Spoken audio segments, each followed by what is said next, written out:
Yo, what's up guys? So today we are gonna see, what if Naruto got teleported to My Little Pony world, and got Harem, part 4. Hope you'll enjoy this video. So before we start, go check out the author of this fanfic, Breakage52, link is in the description, and also subscribe to my channel, and like this video.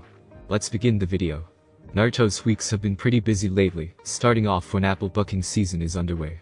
Big Macintosh injured himself because he wore Granny Smith's girdle too tight, causing his back to sore pretty badly. Only Naruto and Applejack went to harvest. Granny Smith is too old for manual labor, and Applebloom is too young. Naruto and Applejack finished harvesting in just a few days, because of Naruto's cage bunchen. The thing, Big Macintosh didn't comment about Applejack might never finish all the harvest all to herself. We'll never know what might happen. Naruto is right now laying on the grass thinking of a new story for his new book, with Twilight who's laying on the bench reading a scroll about, and Pinky in the park. While Pinky tells them about Rainbow Dash's awesome stunt. Of biting action overload. Gush Pinky. She was like a stunt superstar, flying higher and higher, Pinky explained while bouncing about, and then Rainbow Dash swooped down swoosh, and right before she hit the ground shoon. She pulled up. Twilight wasn't really listening, as she continued to read her scroll. While Naruto simply nodded. And then, she looped around and around like Pinky started twirling about in her attempt to display a visual aid, woo. Unfortunately, she twirled a little too much, falling dizzy onto her back. Yeah, Naruto wasn't listening either. They heard an overhead whooshing, and perked up just in time to see Pinky canter off. Phew. Twilight was honestly relieved Pinky had left, as she looked further at the scroll. Now, perhaps we can have some peace and quiet. Now we can return to our lesson. Twi, don't be like that, Naruto smiled in a good-natured way, it was just Pinky being Pinky. I know, Twilight said with wary understanding. But that pony really has to cut back on the sugar. Now where were we? Naruto nodded, and brought out his scroll. When he unsealed the scroll it was blank. Twilight got a confused expression.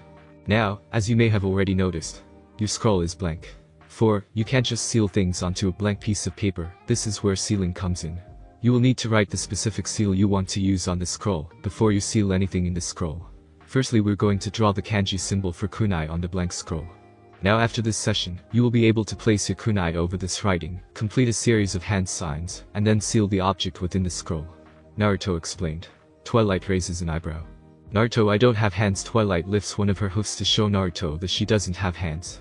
I know that, remember to perform hand signs, said Naruto. But we are already trained to perform without using hand signs, we just think of the signs, then perform them. But now you need to memorize the kanji symbol. Naruto brought a scroll that contains all kanji symbols from his saddlebag, and huff it over to Twilight. Twilight unseals the scroll, then starts reading over it. I suggest you should also train to write it fast. Why? Asked Twilight. Cause when you're battling, you need to write as fast as possible. If not, you will get killed in battle. Twilight gulped. She studies all the kanji symbols, and practices to write faster. By the way, Naruto brought up, as you look down the path, where would Pinky go? I don't know, but I just remembered there's a book I wanna buy in town, Twilight said, as she stowed the scroll into Naruto's saddlebag. Let's go. They made their way through town, and got to the bookstore, but just before going in. Hey Twilight, Naruto. They looked to see Pinky come up to them, asking, have either of you seen Rainbow Dash anywhere? Isn't that her up there on that cloud? Naruto pointed out, and they all looked to see a cloud just overhead, a rainbow tail sticking out of it. Rainbow Dash. Pinky called out, and they saw a rainbow streak away. Pinky bounces after the direction it went. The two ponies shared a confused look, and just shrugged. Naruto was asked by Twilight to go find Spike, if he finishes buying those new scrolls. When he arrives at the scroll shop, he finds Pinky instructing Rainbow Dash to move a cloud in the right position. Over to the right. No, a little to the left. Oh wait, back to the right. Now a little leftist while staying rightly. Stop. Pinkie Pie pauses for a moment. Maybe a few inches to the south. Now a couple centimeters north. Okay. One more to the Pinkie Pie, shouted Rainbow Dash. Perfect. Now wait for my signal. Pinkie Pie scratches her head nervously. Then walks up to the window seeing Spike finished purchasing a ton of scrolls. She was about to give the signal until she felt a presence behind her. When she turned around, she saw Naruto raising an eyebrow. She nervously looked at him. What are you doing? Said Naruto. Nothing, said Pinky blankly. You're going to prank Spike. Pinky was about to hang her head down, until she sees Naruto's grin whitening without me. Pinky's grin whitens too. She and Naruto wait for Spike to come out. When Spike came out of the shop with a ton of scrolls while humming, Pinky gives the signal to Rainbow Dash, she kicks the cloud, and a loud crash of thunder comes out of it. It scared Spike, and made him drop all the scrolls, and hiccuped. The three pranksters laugh. Oh guys, we startled Spike into getting the hiccups. Rainbow Dash chuckle. I hear you can scare the hiccups away, but never works another way around. Naruto comments on it. Spike turns to Pinky and smiled. Good one, Pinky. Hiccup pie. Hiccup, you're always pulling a fast one. Hiccup on me. When Spike picks up the scroll, a small flame comes out of his mouth and burns the scroll away to cancel it. That fire doesn't hurt, does it? Pinky asked him in worries. Nah, Spike said, don't be silly, dragons are fireproof. And cancel it. Celestia was reading a scroll in her private study. Suddenly a scroll appeared. Back in Ponyville. Oh, okay, good. Pinky turns to her fellow pranksters. They laugh again. Spike picks all the scroll, but hiccups them away. I wish the same thing, Hiccup, were true with scrolls. And cancel it. Celestia was about to read the scroll. She gasped suddenly, and a ton of scrolls appeared and buried her. Back in Ponyville again. The three pranksters laugh, while Spike is still hiccuping. Have you ever seen anything more hilarious? Asked Pinky while laughing. I can think of one thing. Rainbow Dash smirked and kicked a cloud again to release a loud thunder sound again. Ah, that scared Pinky, and now she gets the hiccup too while laughing. You know, Pinkie Pie, you're not as annoying as I thought, said Rainbow Dash. Pinky hiccups in response. You wanna hang out? Hiccup, that'd be hiccup. I'd really hiccup. When do hiccup? I mean hiccup. When would you hiccup? Said Pinky while ricocheting all over the place. Until Naruto stops her. A simple nod would do, said Naruto. Pinky nodded. Come on, let's get to the joke shop, said Pinky. The two ponies look at each other in confusion, and Naruto asked why. To get supplies, silly, Pinky answered. Naruto and Rainbow smiled and nodded. They followed the pink mare. After they brought supplies from the joke shop, they moved to their next target. They hide behind the bush in front of Carousel Boutique. Naruto had made a shadow clone to ring Rarity's doorbell. Once it did this, Naruto undid the clone while chuckling along with Rainbow Dash and Pinkie Pie. Is she even home? Rainbow Dash wondered and was still chuckling. I don't know. This is gonna be gold, Naruto replied while still chuckling. There she is, called Pinkie. When Rarity answered the door, she found no pony was there. But she found a bouquet of flowers, and she also saw a note, and it read, Love Naruto. When she sniffed the flower, her nose was covered by some kind of pink powder which caused her to sneeze. Then she heard two mares and a stallion laughing. When she turned to look, she saw Naruto on the ground laughing, holding his stomach, also Pinkie Pie laughing on her stomach, and laughing with Rainbow Dash, who's holding a bottle of sneezing powder. Rarity looked at them with annoyance, then Naruto stopped laughing, and looked at Rarity with a nervous smile. Oh, come on Rarity, it was just a little joke. If you like, you can keep the flower. When Rainbow Dash and Pinkie Pie dropped the bottle of sneezing powder accidentally near Naruto, he sneezes backward. Achoo. Rarity looks at the flowers again, her annoying face changing into a tender smile with a faint red on her cheeks. Twilight is working on an experiment in her library. As Twilight is writing some data, she turns around, but suddenly she hears a poof. She looks and sees that the writing on the scroll has disappeared, and her experiment blew up behind her. When she heard laughter from outside her window, she saw Naruto, Rainbow Dash, and Pinkie laughing, while Rainbow Dash had a bottle of invisible ink on her hoof. Twilight smiles at their playful prank. Next target, Applejack. When Applejack leaves her barn, she gasps for land's sake, seeing all her apples had been painted into various colors. Then she heard a male and female laughter. Turning to look for the cause, she saw Naruto, Rainbow Dash, and Pinkie Pie with black berets, a palette of paints, and brushes. Who would have known Naruto has an artistic side? Applejack got angry and threw a bunch of apples at them with deadly accuracy. Rainbow and Pinkie flees in terror, while Naruto, who keeps dodging all those apples, seeing she has been practicing her shuriken throw, Naruto was about to leave Applejack's range of sight, until one lucky shot hit him on his head. Boom. Headshot. He falls over with a swirl in his eyes. When one of the apples landed into a bucket of water, pain disappeared and the apple returned to its original color. Applejack saw the apple return to its original color. She chuckles. When Naruto came to, he saw Spike, Rainbow Dash, and Pinkie looking over him. Naruto groans, rubbing his head, and asks what happened. You got hit on the noggin with an apple, said Rainbow Dash, tries holding her laughter, while Pinkie also holds down her own laughter. Spike snickered. Naruto looks at Spike. So Spike, what can I do for you? Asked Naruto. If you have time, will you help me with this one I've been working on? Asked Spike. Sure, I have time, said Naruto, and turned to Rainbow Dash and Pinkie. Well, I'll see you girls. Bye Naruto, said both mares. Naruto nodded and walked with Spike to the training dome. At the pond, Fluttershy is feeding the animals. Some more appear at the banks of the pond, but one of them was actually fake. Rainbow Dash and Pinkie set their trap. There's someone over there. Who are we gonna squirt? Who are we gonna squirt? Said Pinkie Pie, as she had the button for the toy to squirt water in her mouth. Rainbow Dash then chuckles, as she gives her answer while looking through a telescope. Fluttershy, Rainbow Dash chuckle. What? Pinkie Pie spits out the button. No, we can't prank Fluttershy, I mean she's so sensitive. It'll hurt her feelings, even our harmless prank. Rainbow Dash sighed. Yeah, you're right. She blows a raspberry. Huh. We need another victim who's made of tougher stuff. So, who's it gonna be? When Rainbow Dash took her eye off the telescope, some ink was around the eye. Oh, I've got some pony in mind. The toughest around, said Pinkie while chuckling in between. Pinkie giggles. Oh, yes. You're very close. Rainbow Dash looks in the pond's reflection and sees Pinkie Pie's prank. Rainbow Dash chuckles. Good one, Pinkie Pie, said Rainbow Dash, while she extended her hoof to give Pinkie Pie her low hoof to slap it, but Pinkie kept on missing it. They laugh while Fluttershy looks at the fake duck with curiosity, even to poke it till sundown. The next morning Pinkie Pie walked on a dirt road and wore funny glasses consisting of a fake arrow, some crazy glasses, a clown nose, and a fake mustache. Until she stops at what looks like a cloud mansion. Rise and shine, Rainbow Dash. It's a brand new day, and we got a lot of pranking too. Suddenly a bird-like creature appears and gives Pinkie the eagle eye. Suddenly Rainbow Dash pops out from the roof of her house. Morning, Pinks. She flew down to ground level. Gilda, this is my gal pal, Pinkie Pie. Pinkie's stuff had fallen off her head. Gilda, a griffin who's a half eagle and half lion. She had a light brown coat on her leonine body, her forelegs were eagle claws, her eagle hat covered with white feathers, her eyes light amber with light purple surrounding her iris, and large dark brown wings. Hey. What's up? Said Gilda in a nonchalant tone.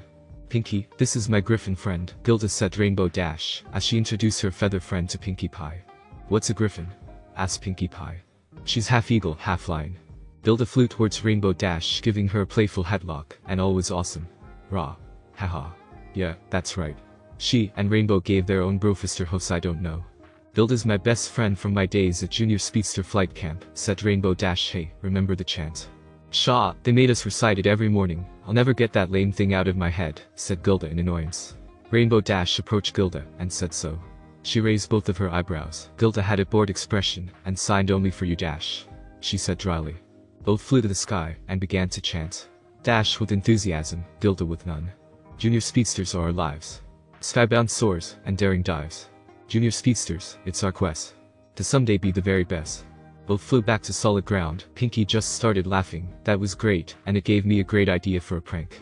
Pinkie slapped her head on the ground, and all the silly things she dropped were back on her face. Gilda, you game? Ha. Well, I groove on a good prank, as much as the next griffin. But Dash, you promised me we'd get a flying session this morning, said Gilda, as flew into the air. Rainbow looked at Pinkie with a disappointed look. Yeah, well, Pinkie Pie, you don't mind, do you? As she began to float in the air. Gilda just got here. We'll catch up with you later. Oh? Well sure, no problem. Have fun you guys, I'll, just catch up with you. She already saw them fly away together. She sighs later, she blows her party hooter very sadly. Gilda and Rainbow Dash were flying through the air a bit, doing loop-to-loop, and landed on a cloud. Whoa, that was sweet.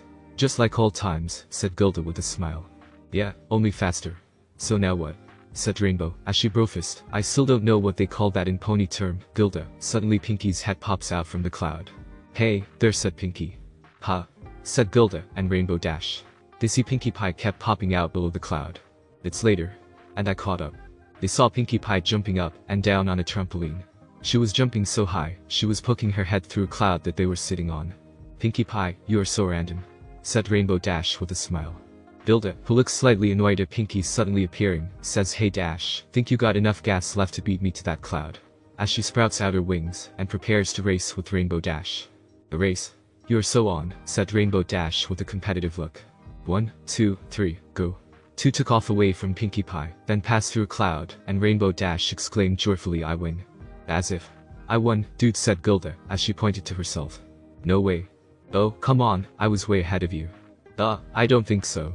Oh geez, dream on. Remember back in camp? There's no way you can beat me. Whatever. Wow guys, that was really close, but I think Rainbow Dash beat you by a teeny weeny itty bitty hair, or a teeny weeny itty bitty feather. As they see Pinkie float in the air, a dozen of balloons are tied to her waist. Ha, see? Good thing Pinkie Pie's here to keep you honest, gee, Rainbow Dash said. Gilda then glared. Okay Dash, last one to that cloud up there is a gnarly dragon egg. Go. Both flew off, leaving a cloud dust behind. After the cloud dust clears, it reveals Gilda, who didn't go with Dash. She glares at Pinkie. I think the high altitude is making you dizzy. She pops a couple of balloons and leaves Pinkie floating back to the ground. Wait, guys, said Pinkie. As Gilda arrives at the cloud that Rainbow Dash were sitting on, Pinkie Pie appears again. Oh wow, you guys almost got away from me that time. She is riding a flying cycle, a large candy cane, with bike pedals, handlebars, a flower on the front, and a propeller on top. She started pedaling, and flew right up to where Dash and Gilda were, but they were much higher up now. Gilda glares at Pinky. So, Dash, got any new moves in here, or are you 100% old school? Gilda said, as she poked Rainbow Dash's chest. New moves? Ha, sit back G, this is gonna take a while. When Rainbow Dash flew into the air, Gilda got her chance. Hey Pinky, come here. Gilda said. Yeah? Pinkie Pie said. Gilda then said to Pinkie Pie. Don't you know how to get lost for an answer? Dash doesn't need to hang with a dweeb like you now that I'm around. You darken up the skies, Stinky Pie, so make like a bee, and buzz off. Gilda said. She then twisted the propellers, causing Pinky to spin out of control and plummet to the ground. Try matching that, said Rainbow, as she flew back to Gilda and wondered, hey, where's Pinkie Pie and her crazy contraption? She left. Something about being as busy as a bee. As she looks down where Pinky is. At the training dome, Spike is training with Naruto. He is practicing from the scroll that Naruto gave him. Spike finishes a series of hand signs, he inhales, and unleashes a numerous small fireball at Naruto Kaden. Msenka no Jutsu, Fire Release. Phoenix Age Fire Technique. Naruto dodged them all, as he rushes towards Spike with a kunai on his mouth.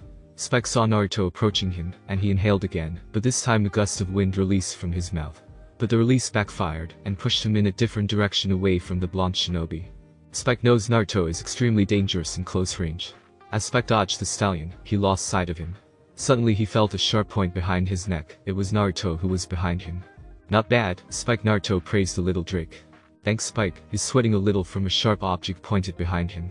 Suddenly they hear a crash outside the dome. What was that? Asked Spike. One way to find out, let's go, said Naruto. As they stepped outside the dome they saw Pinkie Pie laying on the ground with a swirl in her eyes. Pinkie? What happened? Asked Naruto with a worried tone. Gilda happened to reply to Pinkie, as she stood up. Who's Gilda? Asked Spike. Rainbow Dash's old flight buddy, answered Pinkie, who's a little upset. Pinkie explained to them what happened to her and Gilda. What really happened? Spike asked. Of course it did, Pinkie Pie said. Come on, maybe we can talk to Twilight about this, maybe she can give us an idea on what to do about her, said Naruto. As they walked towards the library. They soon arrived at Twilight's. After greetings and being let in, Twilight went back to her reading, while Pinkie went over the events of the day. Twilight finally commented. Pinkie Pie, are you sure this friend of Rainbow Dash's is as mean as you say she is? Yeah, she keeps stealing Rainbow Dash away, she popped my balloons, and she told me to buzz off. I've never met a griffin. Actually, I've never met a griffin at all. But if I did, I bet she wouldn't be as mean as Gilda. Well, you know what I think of Pinkie Pie. What? I think you're jealous. Jealous? Green with envy, or in your case, pink with envy. Spike commented from the stairs he was sitting on while holding a book. Well, yes. Jealous, Twilight nodded. Listen Pinkie, I don't want to upset you, but just because Rainbow Dash has another friend doesn't make Gilda a grump. Now hold on there, Twilight, Naruto interceded. I don't exactly know whereof I speak, but we don't know anything about this Gilda Griffin. We don't know if she is good or mean, as Pinkie said she is. Well, as you said, Naruto, we don't know where we speak, Twilight reminded him before addressing Pinkie. I mean, perhaps it's you Pinkie who needs to improve your attitude. Improve my attitude, Pinkie shrieked before blithering, trying to conjure more words of argument, but she just screamed in frustration before storming out with a loud slam of the door. Twilight, Naruto, and Spike all shared uncomfortable looks. I don't think you handled that well, Naruto commented. Just let it cool off, Twilight responded in a blasé tone. Actually, I think I'd better go see if she'll be okay, Naruto insisted, stepping out. Unfortunately, Naruto didn't see Pinkie anywhere, and had no idea which way she went. Deciding to try the town market, he went there. As he stepped past various stalls, he heard all the sale ponies shouting out deals about their wares, keeping his eyes peeled for the color pink. Where could she have gone? For a moment, Naruto thought he saw Pinkie, but realized the pink mane wasn't dark enough, and then noticed it, as the crowd parted just enough to show it was Fluttershy. She was busy leading some ducklings through the area. Isn't that just adorable? I think I'll go say hi. He made his way towards Fluttershy, seeing her walk backwards, and making sure the ducklings followed single file, and speaking soft words of encouragement. But, as her attention was on what was in front of her, she failed to notice the griffin she bumped onto behind her. Hey! The griffin snapped, and Naruto easily figured this must be Gilda. Gilda glares at Fluttershy with those predatory and hostile eyes, narrowed upon the butter-yellow Pegasus. Oh? Please excuse me. I'm walking here. Gilda glared at the frightened pony. I'm sorry, I was only Fluttershy stammered softly. Oh, I'm sorry, mocked Gilda. Why don't you watch where you're going, doofus? Naruto felt a fury inside, a familiar protective urge he once felt when he was still an elemental nation, the kind of protective instincts that his precious people are treated with, seeing poor Fluttershy shaking, and Gilda inhaling deeply ready to shout at the frightened pony. Fluttershy's eyes whitened in terror, her ears plastered to the back of her head, her body frozen. Naruto ran off, and placed himself between Fluttershy and Gilda. Hey, bird brain, back off. What do you want, pony boys? I want you to leave Fluttershy alone, she didn't mean to bump into you, and she apologized for it, so just let it go, and left. Oh yeah, and what if I don't, you gonna make me? Fluttershy was cringing behind Naruto. If I have to, I will. Oh yeah. Yeah. Naruto slowly releases his ki around him just like he met Zabuza for the first time. Gilda somewhat felt the atmosphere getting a little cold. She looks at the orange pony, his mane covering his eyes. But when he showed his eyes to her, she saw bloody red eyes like a demon. Her instinct kicks in, she wants to flee, but the overwhelming pressure surrounding her is suffocating her. Every pony in the street also felt this pressure, most of the pony fainted, and some were barely conscious. While Pinky having trouble breathing caused Naruto to release so much ki. Gilda is really scared now, she had never seen any pony this frightening. But what scared her the most is a 50-foot gigantic orange fox appearing behind the orange pony. The fox looks at her with murderous glares, it's like she died 10 times over. She was about to faint until a yellow pony hugged the orange stallion. The orange fox disappeared like it wasn't even there. Naruto looks at Fluttershy who's about to cry. Naruto slowly returns to normal. He turns back to the griffin, narrowing his eyes. He walked up to her, and glared closer to her face. He spoke low, and menacingly. Don't you ever threaten my friends, if you do, I swear by the great sage it will be the last thing you do, and do I make myself clear? Gilda gave an audible gulp. She tried to recompose herself, as she straightened out her feathers. Yeah, well you just better watch yourself, you don't scare me. You're all just a bunch of lame ponies, I'm outta here. Gilda then just flew off. Suddenly, every pony in the market started cheering, and stomping their hooves. Naruto was a little overwhelmed, but smiling appreciatively, as he waved them all off, and turned to Fluttershy, who's still shaking. Are you alright?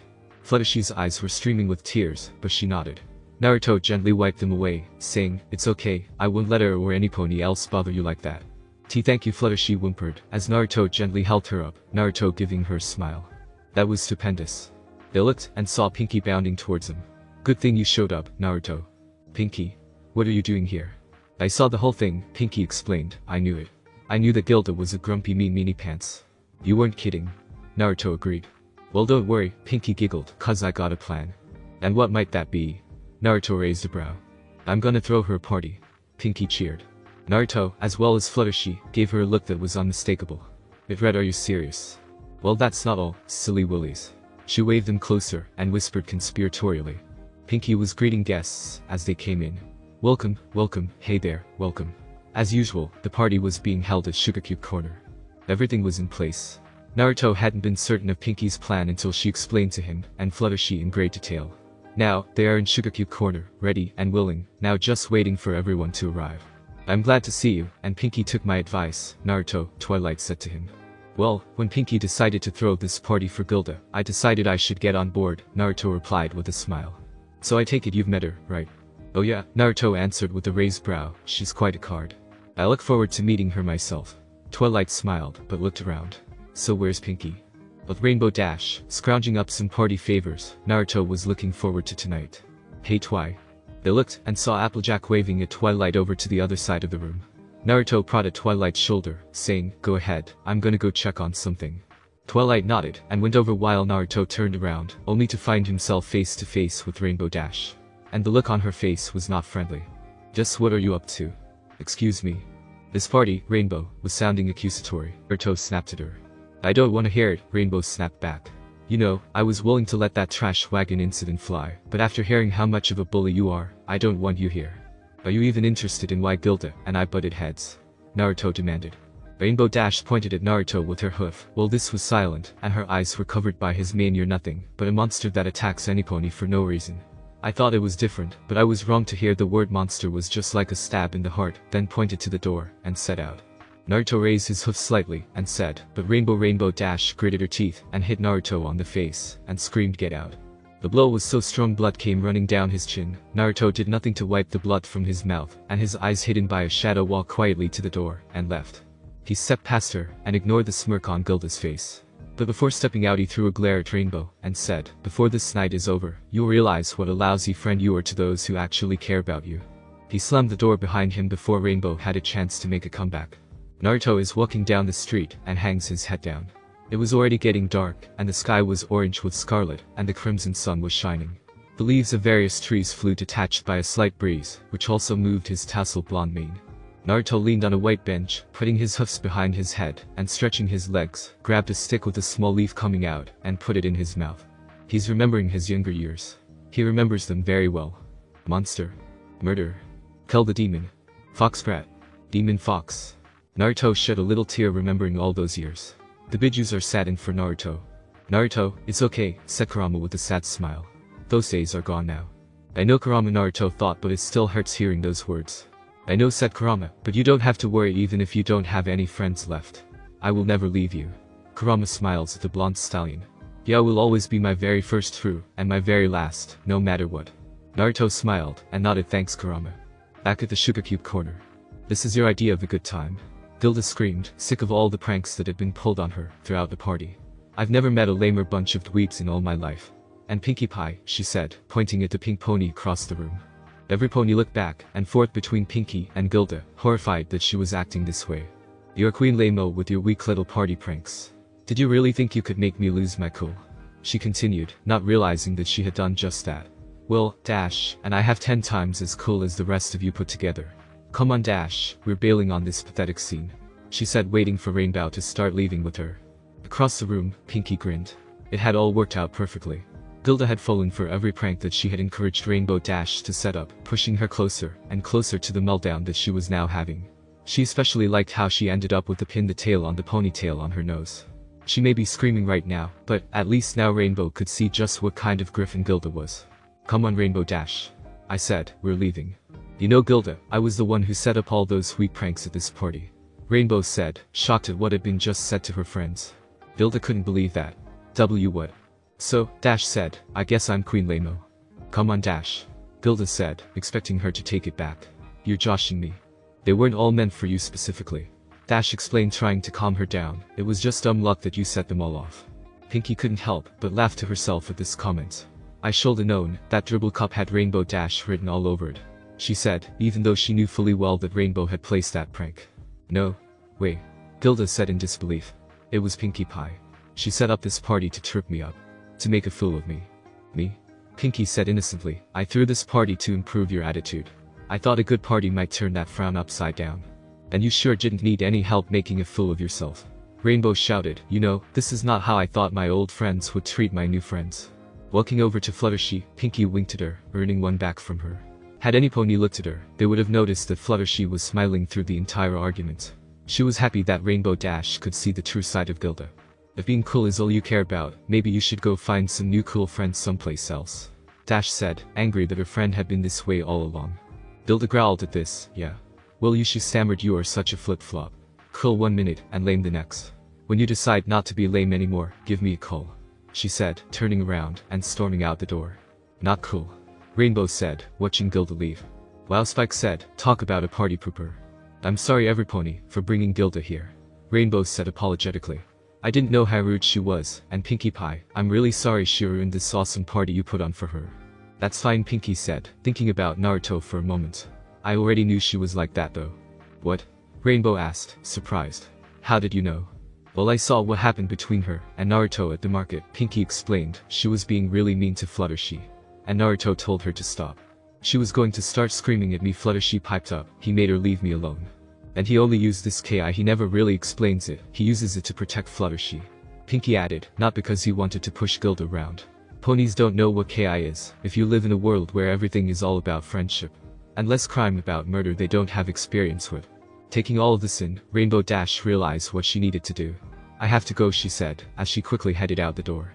Rainbow was about to head to Naruto's house to find him, but her attention was pulled to a hill a short distance away when she saw the silhouette of some pony in front of the setting sun. And, luckily for her, she could see that this pony had 2 horns like a mane and a foxtail. It was him. Before she approached the blonde stallion, she saw Gilda approaching him. Naruto sat on the hill, staring into the setting sun. He had just seen Gilda fly over him and approach him with hostile intention. You will pay, Uzumaki, shouted Gilda. Naruto just looked at Gilda and said, tell me, Gilda, why are you so mean to any pony? Did we do anything to you? Gilda got angry and shouted, you know nothing. You ponies are just an eyesore. She started to cry ever since flight camp. I was the only griffin there. She sat down beside Naruto. No one wants to be my friend cause I'm not a pony. They're afraid of me because, well, you can guess I look scary. But until Rainbow Dash came and said she wants to be friends. She remembers it like it was yesterday. I was happy that I got a friend. We spent all the time together practicing our skills and hanging out. Her expression changed to anger, but when she got more friends, we hung out less cause she got time for her other friends and left me all alone. Naruto frowns hearing that, and Gilda continues. So I started to be mean to everybody, so Dash can hang around with me more. Gilda cries again, but now we're not friends anymore, I got no friend anymore. Gilda felt a hoof on her shoulder, she looked up and saw Naruto giving her a sad look. You know, I can relate. You and I are not that different. Gilda raises an eyebrow. Before I came to Ponyville, I lived in a village who hated me that I had no control of, said Naruto looking at the sky. Is that why Dash called you a monster? Asked Gilda. Naruto nodded, still looking at the sky. I also never had Naruto pause for a moment, but until my teacher who I look at as a big brother. He told me about bonds. When you forge a bond you should never let it go. Naruto looks at her, but if you forge more bonds, you will never feel lonely. Gilda's eyes widen. If your bond is broken, rebuild it. I know that won't be easy, it will take some time. But take it slow, soon your bond with Rainbow Dash will be fixed. I suggest you give them some space after this incident. I'm sure some pony will not be friends with you. Give it a couple of months, and everything will blow over. Naruto turns his head to look at her. How about it? You and I, hey. It's okay, I had something much worse before. Some of my friends were my enemies who tried to kill me. Naruto remembers Abusa, Haku, Sasuke, and Nagato. Who tried to kill him. Naruto chuckles as he is remembering those times. Gilda raises a brow and starts laughing. You know Uzumaki, you're not half bad for a pony. Gilda smirked. Naruto. What? You can call me, Naruto. Gilda grinned. Well Naruto, call me Gilda or G. Naruto grins back. Naruto extends his hoof again and bump it. Gilda smiles, extends her claws, and bumps Naruto's hoof. Both chuckled and looked at the sky. Thank you, Naruto. Gilda muttered and shed a tear running down her cheek. Well, I have to go, hope we see each other again someday. She sprouted her wings ready to lift off. We will believe it when Naruto gives her his good guy pose. Gilda blushes a bit before chuckling, she waves her claws to say goodbye, and flies off into the distance.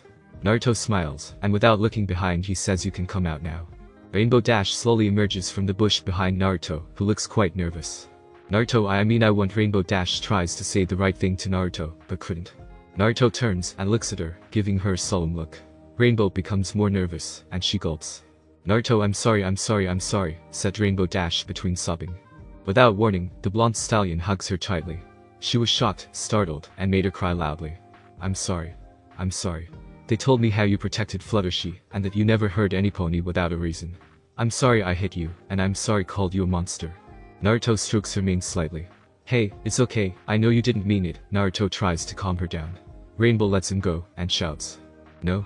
It's not okay. I hit you in front of every pony. Calling you a monster. Rainbow shed tears even more. I don't deserve to be your friend, I'm the element of loyalty, but I wasn't loyal to my true friend. Rainbow Dash looked at the ground, and couldn't look at Naruto.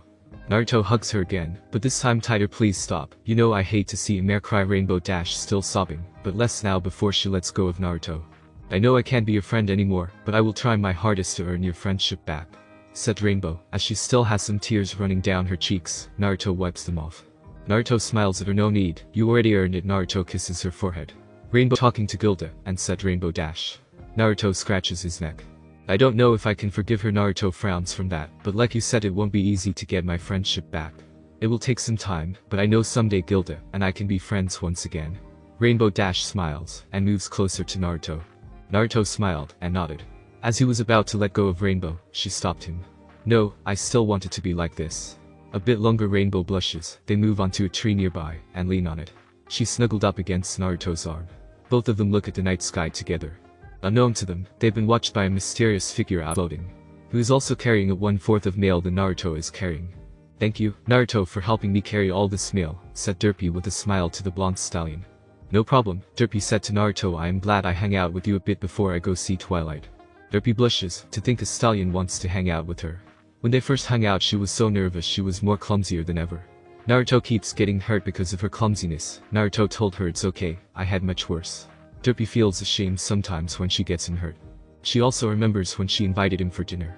Naruto accepted it, and of course he always loves Derpy's muffins. The gray mare got red on her cheeks every time Naruto complimented her muffins. When they arrived at her house, Naruto met her daughter, Dinky. Naruto first thought Dinky is Derpy's little sister, but when Derpy corrected him, Dinky was not her sister. She actually is her daughter. Naruto was shocked Derpy is so young, and she already has a child.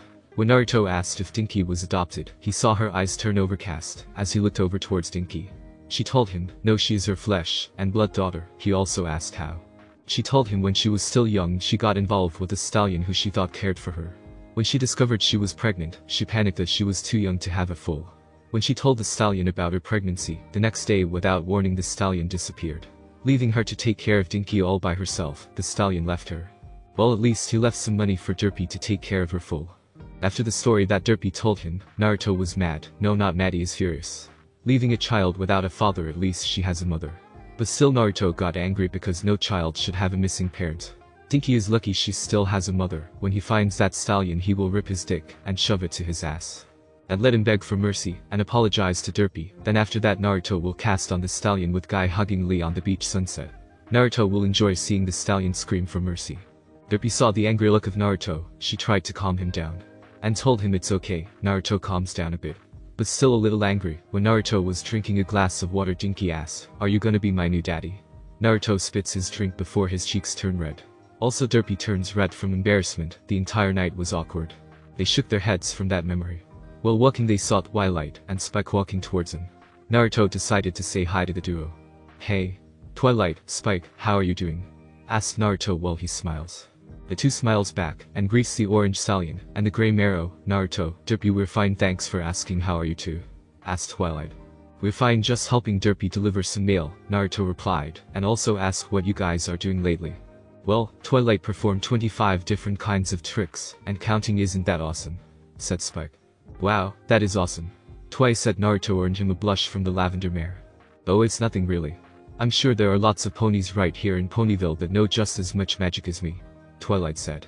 Are you kidding? I don't think there's another unicorn in all of Equestria with your kind of ability, Twilight. Spike said. Then two of the biggest idiots, two cults, Snips and Snails, are now running their way. Gangway. Coming through. Snails said. Naruto, Derpy, and Twilight get out of the way just as Snails collides with Spike. Ah. Snips, Snails. What's going on? Spike asked the duo while hanging on to Snails. The two stopped running. Spike was launching through the air, but luckily Naruto's chakra arms caught him before he crashed into something. What, haven't you heard? Snails asked the dragon. There's a new unicorn in town. Snails said. Yeah. They say that she's got more magical powers than any other unicorn ever.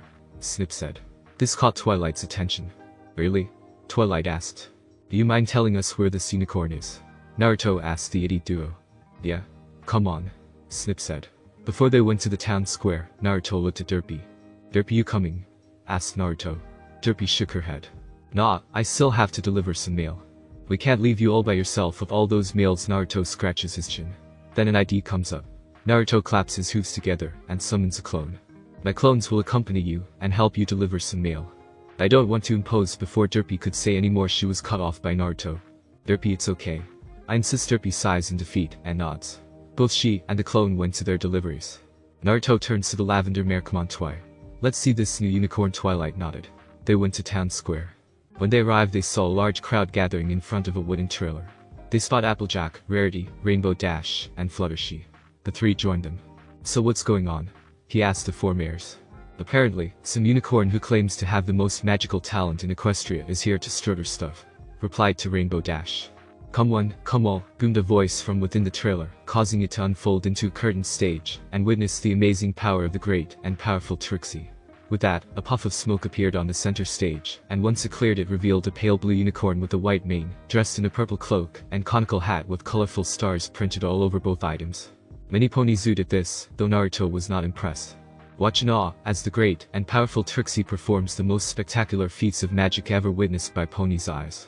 Declared the unicorn, prompting a large amount of fireworks and other such fanfare to be released from the stage. My, what boasting, said Rarity, unimpressed by the display. Spike began to agree, but suddenly choked up and ran for Twilight, saying something about a mustache along the way. Naruto then noticed Twilight being very insecure for some reason, and overheard her asking her friends if there was anything wrong with talent. Applejack's response seemed to have a negative effect on Twilight, seeing as she seemed to shrink into herself. Nothing at all, Applejack replied, but glared at Trixie as she conjured a bouquet of flowers. That quote CEPT when some pony goes around showing it off like a school filly with fancy new ribbons. Just because one has the ability to perform lots of magic does not make one better than the rest of us, Rarity agreed.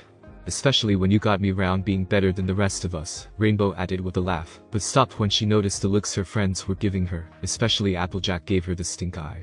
Well, Naruto raises an eyebrow at her. I mean magic schmagic. Boo. Well, said Trixie, having overheard the group, it seems we have some naysayers in the audience. Who's so ignorant as to challenge the magical ability of the great and powerful Trixie? Do they not know that they are in the presence of the most magical unicorn in all of Equestria? PFFT, just who does she think she is? Rarity asked, completely unimpressed by all the boasting. Spike was about to put Twilight out there, but the mayor stopped him. It was then that Rainbow had reached her limit in tolerating Trixie's bragging. Flying up to the unicorn, she demanded to know why Trixie thought she was so high and mighty. So great and powerful Trixie, what makes you think you're so awesome anyway? Why, only the great and powerful Trixie has magic strong enough to vanquish the dreaded Ursa Major. She replied, and with magic and fireworks, created visual aids to go along with her story of taking down the giant bear. Are you buying this? Naruto whispered to the Bijus in his mind. Shikakura pleaded that the other Bijus nodded in agreement. Snips and snails, being the young gullible colts they were, and began praising the boasting mare to the high heavens. The Ursa Major cannot compare to us, said Kurama with a boasted tone. Well, we never fought one before. But I want to fight one. Naruto's grins, thinking that Ursa Major may give him a challenge. Naruto-kun, be careful what you wish for, said Matatabi, while frowning. Every pony knows Naruto's track record for getting into trouble. Allow me to elucidate. Trixie's horn glowed, and above shined illustrations of her story, appearing as neon lights. When the ponies of Hoofington were besieged by an Ursa Major, with Elsa turned to the great and powerful Trixie stepped forth, armed with her awesome magic, and vanquished the beast, sending it back to its cave in the Everfree Forest, and saving the town. The last illustration showed a little Trixie chasing off the Big Bear 2 cave. The crowd was in awe, astounded by such a feat, as 2 unicorn colts stepped up. One was a tall and gangly orange colt with a green mane and a snail cutie mark, saying, Trixie truly is the most magical, the most awesome unicorn in Ponyville. No? Disagreed by the shorter one, and squat blue colt with a pair of scissors for a cutie mark. In all of Equestria. How do you know? You didn't see it. And besides, Twilight was, as far as Spike got before Twilight literally zipped his mouth shut. It's for my enthusiastic little admirers, said Trixie with a giggle. Trixie is most certainly the best in Ponyville. Complete silence greeted her at this. Don't believe the great and powerful Trixie. Well then, I hereby challenge you pony villains. Anything you can do, Trixie can do better. Any takers? Or is Trixie destined to be the greatest equine who ever lived? Spike managed to unzip his mouth, and was already at Twilight's feet, practically sobbing. Please, Twilight. She's unbearable. You gotta show her, you just gotta. Come on, Twilight, Naruto agreed. Just put her in her place. There's no way I'm gonna use my magic now, guys. Twilight silently refused. How about you? They looked, and noticed Trixie pointing her hoof at Twilight. Well, how about it? Is there anything you can do that the great and powerful Trixie can't? Well, little hayseed. That's it. They looked to see Applejack, as she stepped up. I can't stand no more of this. You show her, AJ. Spike cheered, Twilight silently fuming in relief. Let's see your magical powers do this. Applejack challenged, and every pony watched, as she took her tail and lasso, and showed off some amazing tricks. Twirling the lariat around, she leaps back, and forth through it, never once losing balance, when she whipped it towards an apple tree, snaring an apple, and whipping it back where it disappeared with a mighty chomp in Applejack's mouth. Woohoo. Yay. Go AJ. Top that, Missy. Applejack huffed with a smirk. Oh, you have little talent. Trixie levitated her hat off, showing her wisteria glowing horn. Watch, and be amazed by the magic of Trixie. Applejack's throat glowed with life, as the end rose up like a snake, swinging back and forth in front of Applejack's face, while the other end grabbed an apple. Suddenly, the end facing Applejack ensnared her legs while the other end stuffed the apple into her mouth, causing the ponies in the crowd to laugh, as Applejack indignantly hopped off stage, Naruto going over to help her. Once again the great and powerful Trixie prevails. There's no need to go strutting around and showing off like that. Trixie looked to see Rainbow Dash in her face, and smugly asked, Oh? That's my job. Rainbow Dash declared, and she zoomed off. Every pony watched, as she flew into a windmill, taking it for several spins, and launching up into the sky. She flew whole straight through a series of clouds until she vanished in front of the sun, and suddenly dove back down, going through the holes she made in the clouds, bringing along a dense trail of vapor, retaking the windmill for a spin, and launching herself back towards the stage. Whereupon she landed, the vapor hitting against her, creating a rainbow above her, as the sun refracted through the vapor in the air around her. They don't call me Rainbow and Dash for nothing. Every pony cheered, but Trixie muttered, when Trixie is through, the only thing they'll call you is loser. She shot a blast of magic of rainbow, and the rainbow she created suddenly encircled her, and she cried out, as she was swept up in a rainbow vortex, sending her spinning through the air above every pony before dropping her onto the ground, her eyes still spinning. I think I'm gonna be sick. Seems like any pony with a dash of good sense would think twice before tussling with the great and powerful Trixie. Trixie mocked, as she added injury to insult by conjuring a small storm cloud which struck Rainbow in the rear with lightning. Every pony laughed. Naruto went over, helping Rainbow up. He asked, "You alright, Dash?" Our Rainbow rubbed her rump where the lightning had got her, Naruto glaring at Trixie. "She's going too far," Naruto stated. "What we need is another unicorn to challenge her," Spike brought up while elbowing Twilight, someone with magic of her own. "Yeah, a unicorn to show this unicorn who's boss," Rainbow seconded. "A real unicorn to unicorn tussle," added Applejack. "A unicorn who's not afraid to stand up for her friends," Naruto said rather expressively, Twilight looking nervous, as she knew Naruto was talking to her. "Enough." Rarity stepped up, saying, "Enough, all of you.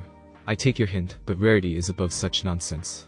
Rainbow, Dash, and Applejack may behave like ruffians, but Rarity conducts herself with beauty and grace." Naruto face soothed, shaking their heads. "Ooh, what's the matter?" Trixie mocked. "Afraid you'll get a hair out of place in that rat's nest you call mean." Naruto and Spike inhaled through their teeth as they nervously looked at Rarity, her eyes narrowed. "Oh, it is on." Rarity stepped on stage, saying, "You may think you're tough with your so-called powers, but there's more to magic than your brutish ways. A unicorn needs to be more than just muscle." Her horn shined, as she took the curtain of Trixie's stage. A unicorn needs to have style. The glowing curtain surrounded her, and in a twirling flash of light, every pony oohed and awed at Rarity's creation. She wore a gorgeous blue and yellow dress, her mane piled in a shimmering beehive hairdo, but no less beautiful, and she posed confidently whilst saying, "A unicorn is not a unicorn without grace and beauty." Trixie smirked wickedly, her horn shining. "Rarity won't let Trixie get the best of her," Spike declared to every pony. "She's strong, beautiful, she's..." There was a flash, and every pony gasped at Trixie's latest trick. She had turned Rarity's gorgeous hair from its royal purple to a sickly seaweed green. "Quick! I need a mirror, get me a mirror." Rarity shrieked, as she fretted, "What did she do to my hair? I just know she did something terrible to my hair." "Nothing," Twilight said with a nervous smile. "It's fine," Rainbow added. "It's perfect," Fluttershy assured her. "It's stunning," Naruto said haltingly. "It's gorgeous," Applejack stated. "It's green," Spike said without thinking, and the girls gave him the stink eye. "What?" While Naruto whacks him on the head, Spike protests. Spike started. "Well, Twilight, I guess it's up to you. Come on, show her what you're made of." "What do you mean? I'm nothing special." "Yes you are, you're better than her." "I'm not better than any pony." Trixie then interjected. "Ha, you think you're better than the great and powerful Trixie? Well, come on then, show Trixie what you got, show us all." Naruto had enough. "Alright, that's enough," Naruto shouted, stepping forward. He could no longer stand by and just watch Trixie trample all over his friends. Another dares to challenge the great and powerful Trixie. Trixie looked at Naruto. Trixie gave him a look over and actually liked what she saw. Hopping down from the stage, she gave him a seductive look, saying, "However, you're quite a looker." Perhaps the great and powerful Trixie could have a private audience later. The main six except Rarity, you already guessed what happened to her while Pinkie tries to help her. They glare at the pale blue unicorn, while Naruto still has a stoic expression. "Sorry, no thanks. No doubt your pretty Trixie blushes, but I'm allergic to arrogance." Every pony chuckles. Trixie got embarrassed and angry at the blonde stallion.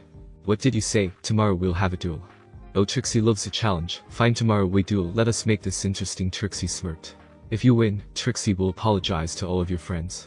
"If you win," Trixie smirks whitens. "If Trixie wins, you have to come with me, as my lovely assistant and slave."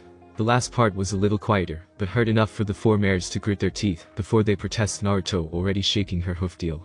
"What?" the mares shouted. "But tomorrow, Trixie already has outfits for you for Trixie's next show." Trixie laughs loudly. Trixie returned to her trailer. The ponies started to leave, leaving only Naruto and his friends. "Naruto, are you crazy? You want to be a slave to that mare?" shouted Rainbow. "Naruto, are you sure about this?" said Twilight with a hint of worry. "No problem, Twi. You guys know what my capabilities of. Every pony knows how powerful Naruto is, but couldn't help but worry." "Well, Sugar Cube, I trust you," said Applejack with a smile. "Yeah, Naruto will kick Trixie's ass." Rainbow Dash smirked before receiving a whack on the head by Applejack, who's also giving her a stink eye for cursing. Naruto looks at Twilight with a serious expression. "Twilight, we need to talk." The lavender mare raises an eyebrow with confusion and asks why. "It's about how you reacted to your friend's comments about ponies with a high talent for magic." What? It doesn't know what you're talking about. Twilight defends herself. Her friends raise an eyebrow, but Spike knows what Naruto is talking about. What's he talking about, Twi? Asked Rainbow Dash. I'll look at the time. Twilight looks at her hoof, pretended there was a watch there. As she hastily made a retreat, she was stopped by Naruto's chakra arms lifting her in midair. Naruto turns his chakra arms, and lets Twilight face her friends. Twilight, I know you're lying, but to make sure AJ looks if she is lying, Applejack nodded. She approaches Twilight. Okay, Sugarcube, what are you hiding from us? Applejack raises her brow, and looks at Twilight, making her sweat. I don't know what you're talking about. Applejack using her chakra to enhance her hearing to hear Twilight's heartbeat. Applejack can tell who's lying, and who's not naturally, but now with chakra she can tell who is lying in an instant. Applejack frowns at her friend Twi. You're lying. Twilight tries to protest, but can't say anything. She knows Applejack can't tell if she's lying. She sighs in defeat. When you guys commented about ponies with high talent of magic, Twilight's ear flapped down with a frown. That pony with talent of magic are nothing but show off. If I show you guys my magic to show Trixie that she's nothing, I was afraid that you guys will think of me less of a friend. Twilight looks away from her friends. Whoa, magical talent has nothing to do with it. Trixie's just an insufferable loudmouth. Responded to Rainbow Dash. She's not very nice, Fluttershy added. All that no cattle. Applejack finished. So you guys wouldn't have minded if I had done something about it earlier? Twilight asked. Of course not. Twilight, why didn't you do something earlier if you could have? Asked Rainbow in confusion. I'm sorry. It's just, I saw how every pony reacted to Trixie's magic tricks, and thought I'd get the same treatment if I showed what I could do. Replied Twilight. Twi, your magical ability is a part of who you are, and we like your Sugarcube. We're proud to have a talented unicorn as our friend, said Applejack. Twilight sighed in relief at this. Although it would have been cool if you showed Trixie who's boss, Naruto will trample her tomorrow. Rainbow Dash grins, making every pony chuckles. Really? So you all don't care how good with magic I am? Asked Twilight. They all answered together. No. But still I want to see Twilight humiliate Trixie, said Spike. Yeah. Twilight smiled. Thanks girls, and thank you Naruto. I think you just helped me learn a valuable lesson in friendship. Then every pony went to their separate homes. Naruto walks towards his house. When he opens the door, a small orange blur tackles him. Scootaloo gets off. Naruto groan, while the little filly giggles. I'm just glad you're home, said Scootaloo with a smile. Naruto stood up and smiled at his little sister's back. Come on, let's get ready for dinner. Scootaloo nodded, following the blonde stallion to the kitchen. While Naruto is doing some cooking with his shadow clones, Scootaloo asked Naruto about Trixie. So, I hear you have a duel against a new pony in town. Yeah, Naruto nodded while chopping the onions. I just know you can kick the flank tomorrow. That new pony has no chance. Scootaloo praises her brother. Thanks Scoot, I know I got your support. Naruto serves her ramen in front of her. Scootaloo looks somewhat disappointed. Bro, I know you love ramen. But can we eat something else? As Naruto sat on his chair. I don't know anything.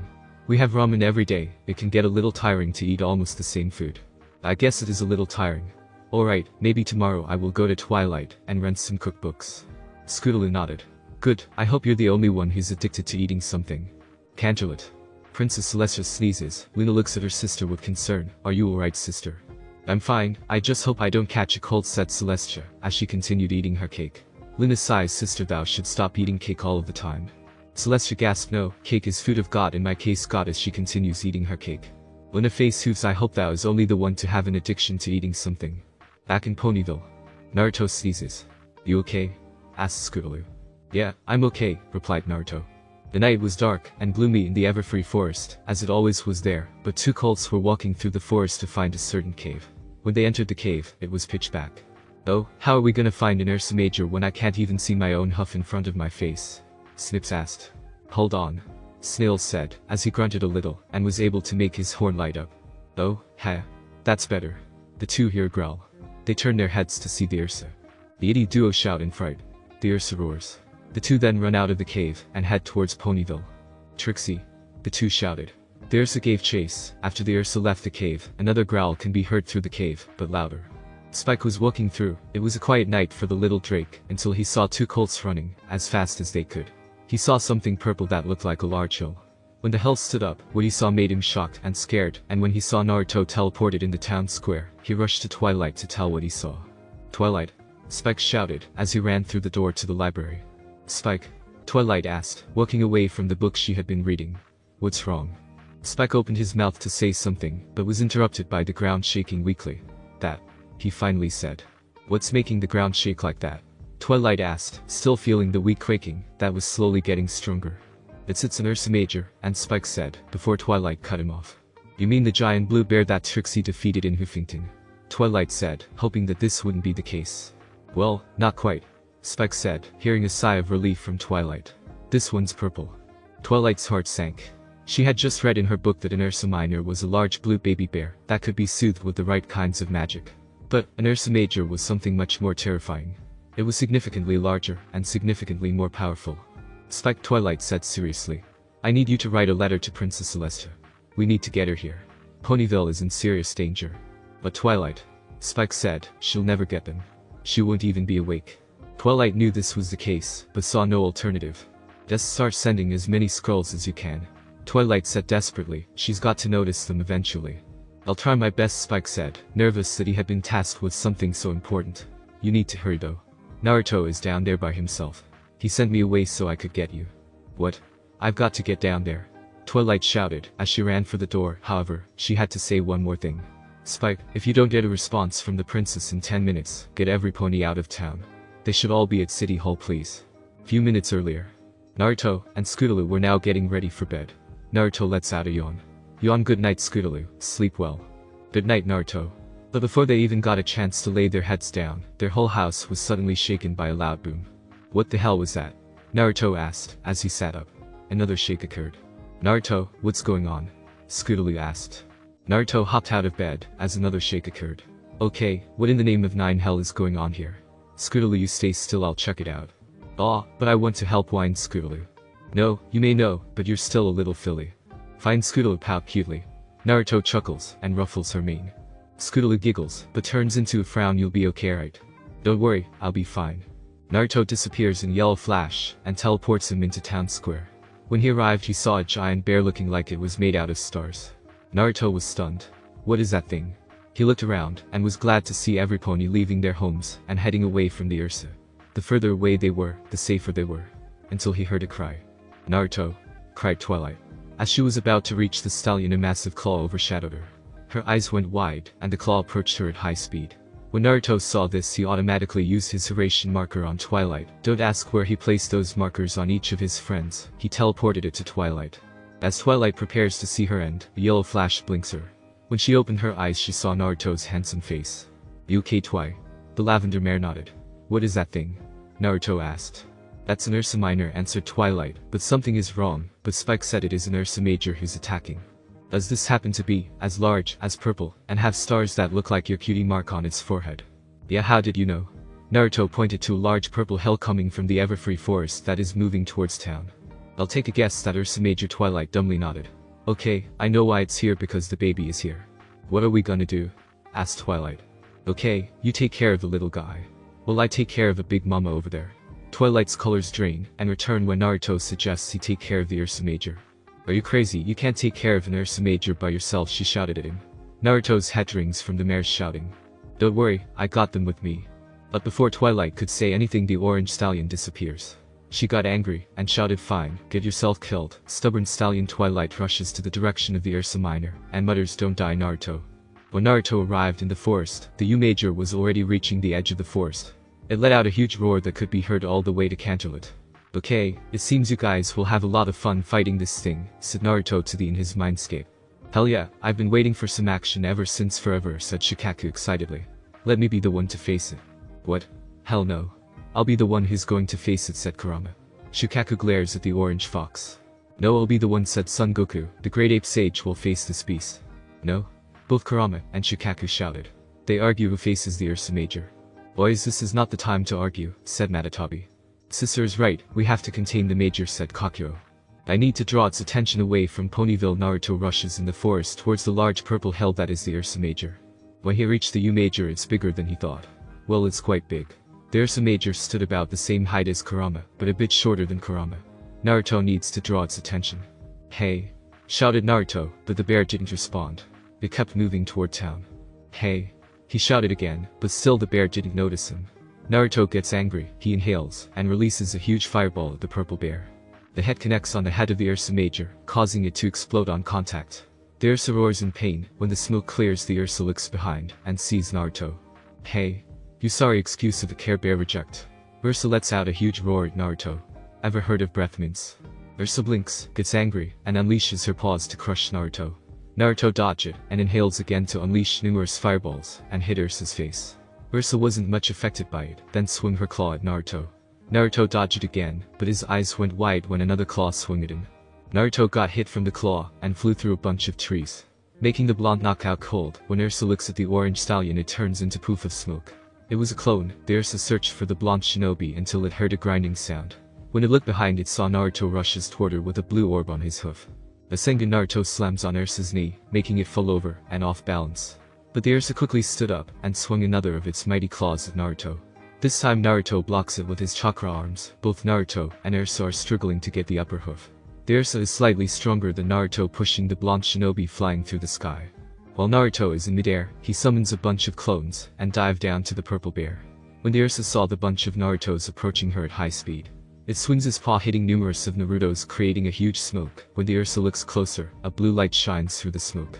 When the smoke clears, it reveals Naruto with a gigantic blue orb and slams it to the Ursa downward, creating a gigantic crater that has 1/4 of the power. With the smoke cleared, automatically the Ursa stood up without a scratch. This thing is tougher than I thought. It seems you guys are up. They nodded. Naruto started to change shapes. Slowly his fur started to change to orange and grew in size. His mouth starts to turn like a dog's nose, his hooves change to hands and feet, his tails becomes 9 of them. Naruto changes into Kurama. It's not chakra mode, it's a full transformation of Kurama. Naruto Kurama roar in the sky. Every pony in Ponyville sees a gigantic fox versus Ursa Major. This battle turns into an epic monster battle. After Twilight puts the Ursa Minor to sleep, she looks at the distance, seeing Naruto going mode. Trixie's jaw drops seeing this, and the two cults also open their mouths, hanging them down. Twilight's eyes went wide, and she was about to rush towards the battle, until her friends called her. "Twilight!" cried Applejack, Rainbow, Pinky, Fluttershy, Rarity, and Spike. "Twilight, what's going on?" asked Rainbow. "Naruto is fighting the Ursa Major." "What?" Everpony shouted. Trixie and the two cults were shocked to the core. "Naruto, an Earth Pony who is the fox now, is fighting the Ursa Major one-on-one." "What? That can't be the Earth Pony who's challenging Trixie this afternoon," asked Trixie, who won't believe that Naruto is the fox. "That is Naruto, Trixie. Naruto has equal powers with Princess Celestia." That's what sells Trixie and the two elite cults, truly shocking to the core. In Trixie's mind, she was about to challenge the stallion tomorrow. He could destroy her without breaking a sweat. Back at the battle, the two titans stare off. No one's making a move. The Ursa somewhat frightened seeing a creature as big as her. Naruto Kurama smirks seeing the Ursa shaking. The two slowly move towards each other, then gaining some speed, faster and unleashing a mighty roar at each other while running. Both swing their paws at each other, but Naruto Kurama was faster. He punches the Ursa in the face, then another and another. Naruto Kurama punched the Ursa constantly. The Ursa is feeling the damage from each punch. It uses her large body to shoulder charge at Naruto Kurama, trying to stop the fox punching her. But unfortunately, it was lifted by Naruto Kurama up into the air, throwing her a few distance from Naruto Kurama. The Ursa had enough. It opened its mouth, a light shine in its mouth like charging or something. The light is getting brighter, then the Ursa fires light like a beam at Naruto Kurama. Their eyes went wide seeing the light beam fast approaching them. They dodge it by an inch, then Ursa fires the beam again. Before they could think of anything else, a multipliable of beam fires at them. Using their superior speed, they dodge the incoming beams. At Ponyville, every pony's jaw drops as an Ursa shoots a light beam from its mouth. "Twilight, what was that?" shouted Spike. "I don't know, but I read it in a book. The reason they call it Ursa Major is because it stars in night fur, but there's another reason they also call it Ursa Major, because they can shoot light beams that look like shooting stars. It's like the power of a star that can burn through almost anything." Every pony was shocked again by this new information. Before any pony could say anything, they hear a huge boom. They turn to see the battle raging on. Naruto Kurama dodge all those light beams. Their turn to fire back. They gather blue and dark energy in their mouth and fire at the Ursa with rapid fire. Using their speed, they circle the Ursa while firing. This is not as strong as the original, but it's fast. The Ursa keeps getting hit. It may be tough, but it's very slow.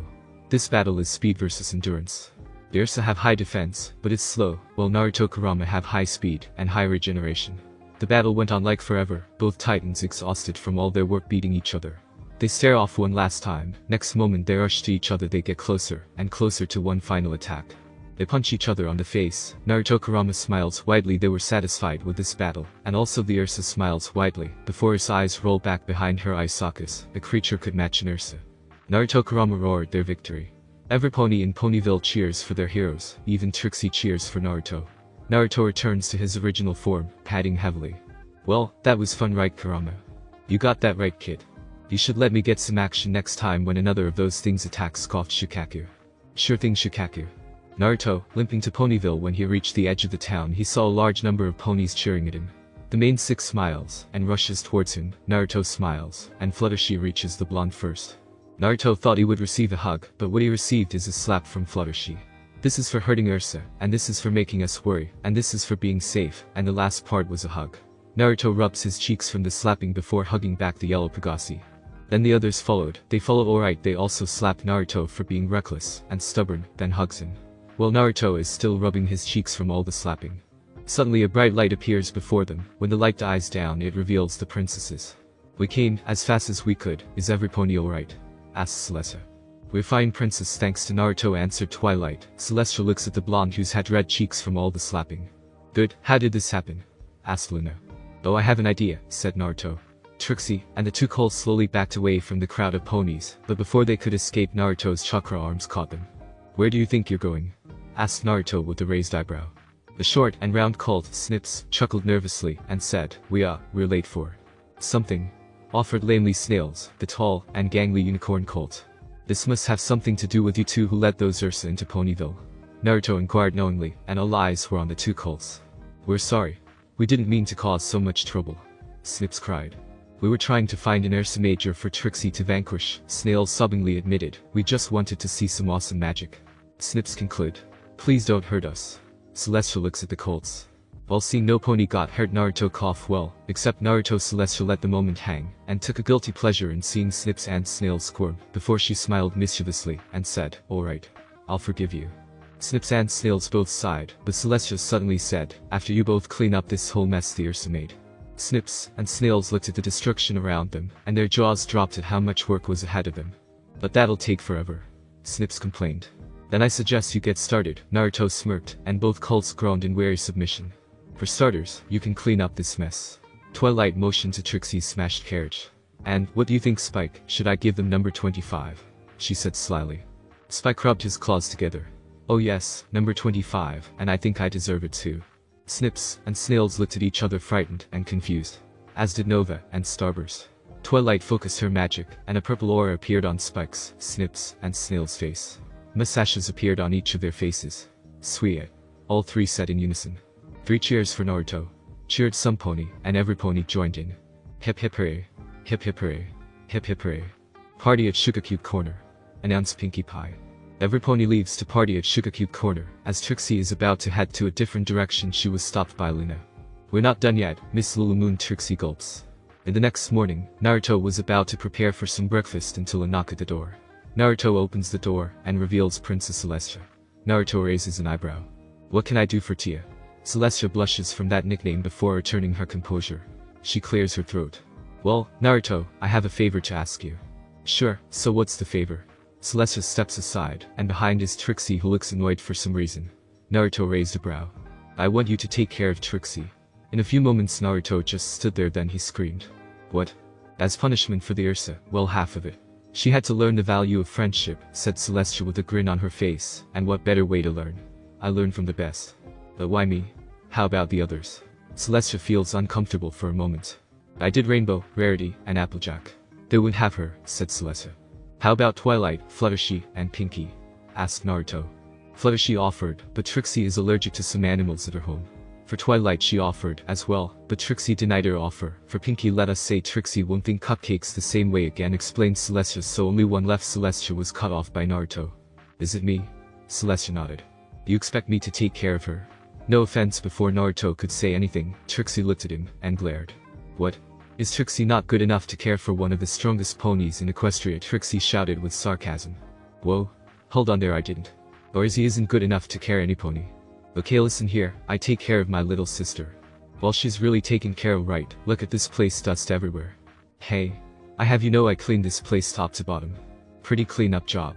Okay miss, complain a lot. If you want to stay here you should be more respectful. Respect to a ruffian.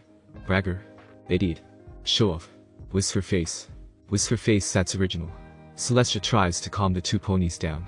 But to no avail. Getting annoyed by this, she leaked her own KI. The two ponies felt the temperature drop and looked at the princess with a hint of fear. Now you two, as your princess, I order you to get along. Understand? Celestia yells at them. Crystal said both pony. Celestia nodded good, Trixie Lulamoon. In a commanding tone. Yes, Highness. Trixie quickly obeys. Report me every lesson on friendship, if you learned some. Yes, your highness. Now I must go, I still have a decor to attend to. Celestia teleported to Canterlit in a flash of light. Naruto sighs looking at Trixie, who is now complaining about the food in the kitchen. This is gonna be a long day. Naruto sighs one more time before muttering, as he walks towards the kitchen. It's been almost a month since the Ursa Major incident, and Trixie is living with Naruto. Naruto had a hard time living with a mayor who keeps complaining about almost everything. When his friends discover Trixie is living with him, they immediately protest except Pinky. She's just glad there's a new pony in town, so she immediately prepared a welcome party for her. At first his friends weren't happy, but over a course of a few weeks they got used to it. But still not happy about it, Naruto and Trixie's relationship slowly improves, but of course they're still arguing with each other. Naruto has no idea why Trixie blushes when he compliments her magic sometimes. When she blushes she keeps on hitting him, then argues again. Well, at least lesser now. Right now Trixie is not here, she's at Canterlit doing some community service. Naruto is now at the training dome with Spike. Naruto asks him about his flame, if his flame can be of use to something else. Spike is also curious about his flame. Why can his flame only send a letter to Princess Celestia? Can it be sent to any other pony? Or can he send it somewhere else? Naruto thought maybe Spike's flame is related to any time-space magic. Can he use it in a battle? Can it send any pony? Like teleporting them to any given place? Spike's flame is a mystery. Naruto asks Twilight about Spike's flame. She said that his flame that teleports those scrolls has always been with him since birth. She thought for a moment. She never really tried to study Spike's flame ever since he was born. Right now Naruto is trying to figure out about Spike's flame. What other things can it do? Then just teleport scrolls to the princess. Okay Spike, let's try this again. Naruto is preparing to throw a bunch of shuriken at Spike, who's slightly scared. Are you sure about this? Said Spike with a hint of fear. One way to find out. Ready? Spike gulped, and unfortunately he nodded without thinking. Naruto throws all the shuriken at Spike. Spike closes his eyes, he inhales, and releases a green flame at the shurikens. He wasn't sure if he hit the shuriken or not. Now he is waiting for the pain, but it never comes. When he opens his eyes, the shurikens disappeared. Whoa, I did it, did you see that? Whoa, shouted Spike excitedly, but when he looked at Naruto, Naruto wasn't as excited as he was. Spike was about to ask him what's wrong. Naruto pointed behind him. When Spike turned around, he saw the shurikens missed him by an inch. It landed on a tree. Spike sweats a bit because the shuriken could have killed him, but turns into frowns. Maybe his flame wasn't so special, the only thing it can do is to send scrolls. Naruto saw Spike's expression, and Naruto walked up to him. Hey Spike, do you know what Will of Fire mean? Said Naruto. What's the Will of Fire? Asked Spike. Will of Fire is something all of us have. Naruto looks at Spike with a smile. It's something powerful. The brighter the flame, the stronger you are, and I see that your Will of Fire is brighter than any pony in this town. Spike's eyes went wide. You think I'm stronger than any pony, even you? Naruto scratches his neck. Well, maybe not as strong as me, but pretty strong. Naruto grins at the little Drake. You know how to make your Will of Fire brighter than before? How? Protect. Ha. To become strong is to protect what's precious to you. When a person or pony or dragon has something important they want to protect, that's when they can become truly strong. Naruto looks at the lake, remembering Haku's words. When Spike was about to say anything, suddenly he coughed out a scroll. Letter from the princess? Asked Naruto. Spike unseals the scroll, and reads the letter for a moment, as his eyes go wide. We need to get Twilight. Spike ran toward the door, and rushed to the library. Naruto follows him, and asks what's in the letter. Look at the sky. Spike pointed at the sky. When Naruto looked up he saw the clouds were black. Yeah, I only see black clouds. Maybe the Pegasus is preparing for a storm. No, look closer. Naruto looks at the sky again, but this time he looks closer. He saw something black falling from the cloud. Like it was snowing, but black flank was falling down. Naruto lifted his hoof while running. When one black flank landed on his hoof he smelled it, and looked at it as the sash. When they arrived at the library, they saw Twilight reading while blushing. Spike rushed to Twilight. Twilight jumped up from a surprised shout from Spike. I didn't read anything dirty. Twilight defends herself.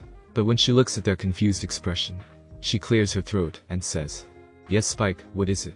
Said Twilight with an innocent tone, too innocent. Naruto and Spike raised their eyebrows, but they shook their heads, and forgot what they were about. Something important. Spike gives the letter to Twilight. Her eyes went wide for every passing second. There's a dragon in a cave on top of the mountain nearby, shouted Twilight. We need to warn every pony. Come on, let's go before Twilight goes to the door. She quickly grabs the book with her magic to put it at the top shelf. Then she rushes towards town square. Naruto and Spike quickly follow her. Unknown to Twilight, Naruto left a clone behind to look at the book that Twilight was reading. When he reaches out for the book, then reads it. His eyes went wide and laughed because what he is reading is his Icha Paradise, and what surprises him more is that there's a scroll written in Twilight's hoof writing. Looks like Twilight is a fan, and she's trying to write her own erotic novel, using my book for example. Naruto's clone laugh and poof out of existence to send the latest memory to the original. While Naruto, Twilight, and Spike warn every pony in town. They went to the park to warn every pony. When Naruto receives a memory from his clone, he chuckles. Twilight hears this, and she raises an eyebrow. What's so funny? Oh, nothing. Naruto continues chuckling. Anyway, let's warn everyone. Naruto nodded. They move faster using their chakra to enhance their speed. At the park, Fluttershy is trying to warn every pony about the black cloud. But because of her shyness, no pony could hear her. Suddenly, Naruto's voice rang out. Listen up. This got the other ponies' attention in the park. Naruto was standing on the bridge to the park with Twilight, while Spike was on her back. Thank you, Naruto said. Twilight. Naruto nodded and stepped backwards, letting Twilight have the floor. Alright every pony, smoke is spreading all over Equestria. The ponies finally looked up and noticed it. Twilight continues. But not to worry, I just received a letter from Princess Celestia that it's not coming from a fire. For a blessed moment, every pony, particularly Fluttershy, sighed in relief, only for that relief to be stolen a moment later by Twilight stating, it's coming from a dragon. Every pony gasped, Fluttershy fearfully uttering, a dragon. Naruto gathered all of his friends, meeting at the Golden Oak Library. Twilight instructed her student. You got it, Twilight. Naruto nodded. He disappears in a gust of leaves. After Naruto informs his friends about the situation. Not too long later, the elements of harmony, along with Naruto and Spike, had gathered for Twilight's meeting at the library. What is the name of all things cinnamon swirled is a full-grown dragon doing here in Equestria? Applejack asked. Sleeping, was Twilight's simple answer, much to the collective ha from every pony present. So what? I sleep all the time, Spike stated. According to Princess Celestia, he's taking a nap. His snoring is the cause of all this smoke. He really needs a doctor, Pinky suggested. That doesn't sound healthy at all. Well, at least he's not snoring fire, Rarity said, and asked Twilight what are we meant to do about it. I'll tell you what, we give him the boost. Rainbow piped up, booking the wooden horse head bust in the middle of the room, Twilight resetting it with her oar. But Rainbow was getting into it, as she launched herself at the bust, yelling, take that. But Twilight had moved the bust out of the way, leaving Rainbow to crash into the wall in a slump. We need to encourage him to take a nap somewhere else, Twilight corrected her. Princess Celestia has given us this mission, and we must not fail. Failure will mean Equestria will be overcast with smoke for the next 100 years, Naruto added. Fluttershy gasped while Rarity commented, talk about getting your beauty sleep. Alright every pony, I'll need you to gather supplies quickly, Twilight instructed, as she puts on her saddlebags. We have a long journey ahead of us. Let's meet back here in 1 hour. Alright fillies, Naruto coughed and gentled, we've got a job to do. Rainbow Dash rolls her eyes before declaring. Do we have what it takes? Applejack, Pinky, and Rarity all reared up and cheered affirmatively as they headed out, with Fluttershy bringing up the rear, looking nervous. This did not escape Naruto from noticing. He went over and gave an encouraging nudge to her shoulder, saying, everything will be alright, Shy. We all have something to contribute. As she watched Naruto walk out the door and go back home, Fluttershy couldn't help but smile a little at his encouragement, despite the lingering doubt she felt. When Naruto arrives at his house to get supplies for a long trip ahead of him, he saw Scootaloo come out from the kitchen. Hey bro, why are you packing? Are we going on a trip? Asked the orange filly. Now I'm going to a mission, A-rank mission, as Naruto grabs his saddlebag and gathers all necessary supplies for the trip. Scootaloo squeals in excitement. We're going to get an A-rank mission, oh I'll get ready. I'm so excited. We finally have a high-rank mission. As Scootaloo ran upstairs to get her own supplies, she was stopped by Naruto's chakra arms. Oh no you don't, young lady. Naruto turns his chakra arms, letting Scootaloo facing him. This mission is too dangerous, and this is only for me and the elements of harmony. Scootaloo frowns, but I can help, all the training is wasted if I can't use them. Naruto looks at her with worry on his face. You're not ready, this mission is out of your league. Scootaloo frowns deeper. Now I have what I need, I have to go now. Naruto looks at Scootaloo, who's still frowning. Naruto sighs, and approaches the little filly. Don't worry Gaki, I'll be back tomorrow. Maybe I'll teach you some new. Naruto ruffled her mane, making her pout a bit. Naruto chuckles, and says his goodbyes to Scootaloo. Few minute earlier. At the library, Twilight was preparing her own supplies for the mission. Alright, Twilight, I'm ready, said Spike, as he walks downstairs with a bag on his back. Oh no, you don't, mister. This mission is too dangerous, Twilight said. Spike lets out a sigh. Twilight, remember what I told you, I want to help you, and I want to fight right by your side with the others too. Twilight looks at Spike's eyes, and she can tell his eyes are filled with determination. Twilight lets out a defeated sigh. I can't make up your mind, huh? Spike nodded. Twilight sighs again. Fine, get ready, we're leaving in just a few minutes. Spike nodded, and walked upstairs to get another supply. Twilight looks at the mountain, and mutters to herself. I hope I'm making the right decision, as she returns to her preparation. Not long later, Twilight walked in front of 6 ponies plus a dragon assembled, saying, alright, every pony, I'm mapping out the quickest route, but we've all gotta keep a good pace if we're going to make it by nightfall. Naruto stepped forward, adding, and it won't be easy, as we must climb to that mountain.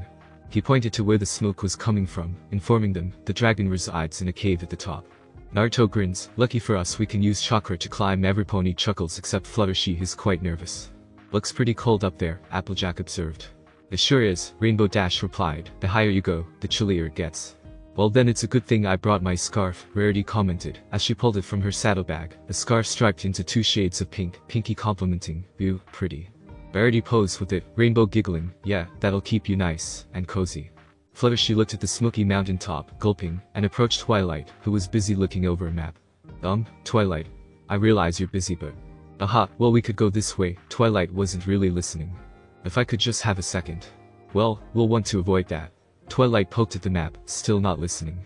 So, I was thinking that, Fluttershy haltingly spoke, maybe I should just stay here in Ponyville. Aha, Twilight muttered until a few seconds later she realized what she just heard. Wait. She hurried over to Fluttershy, who had just been in the process of leaving. You have to come.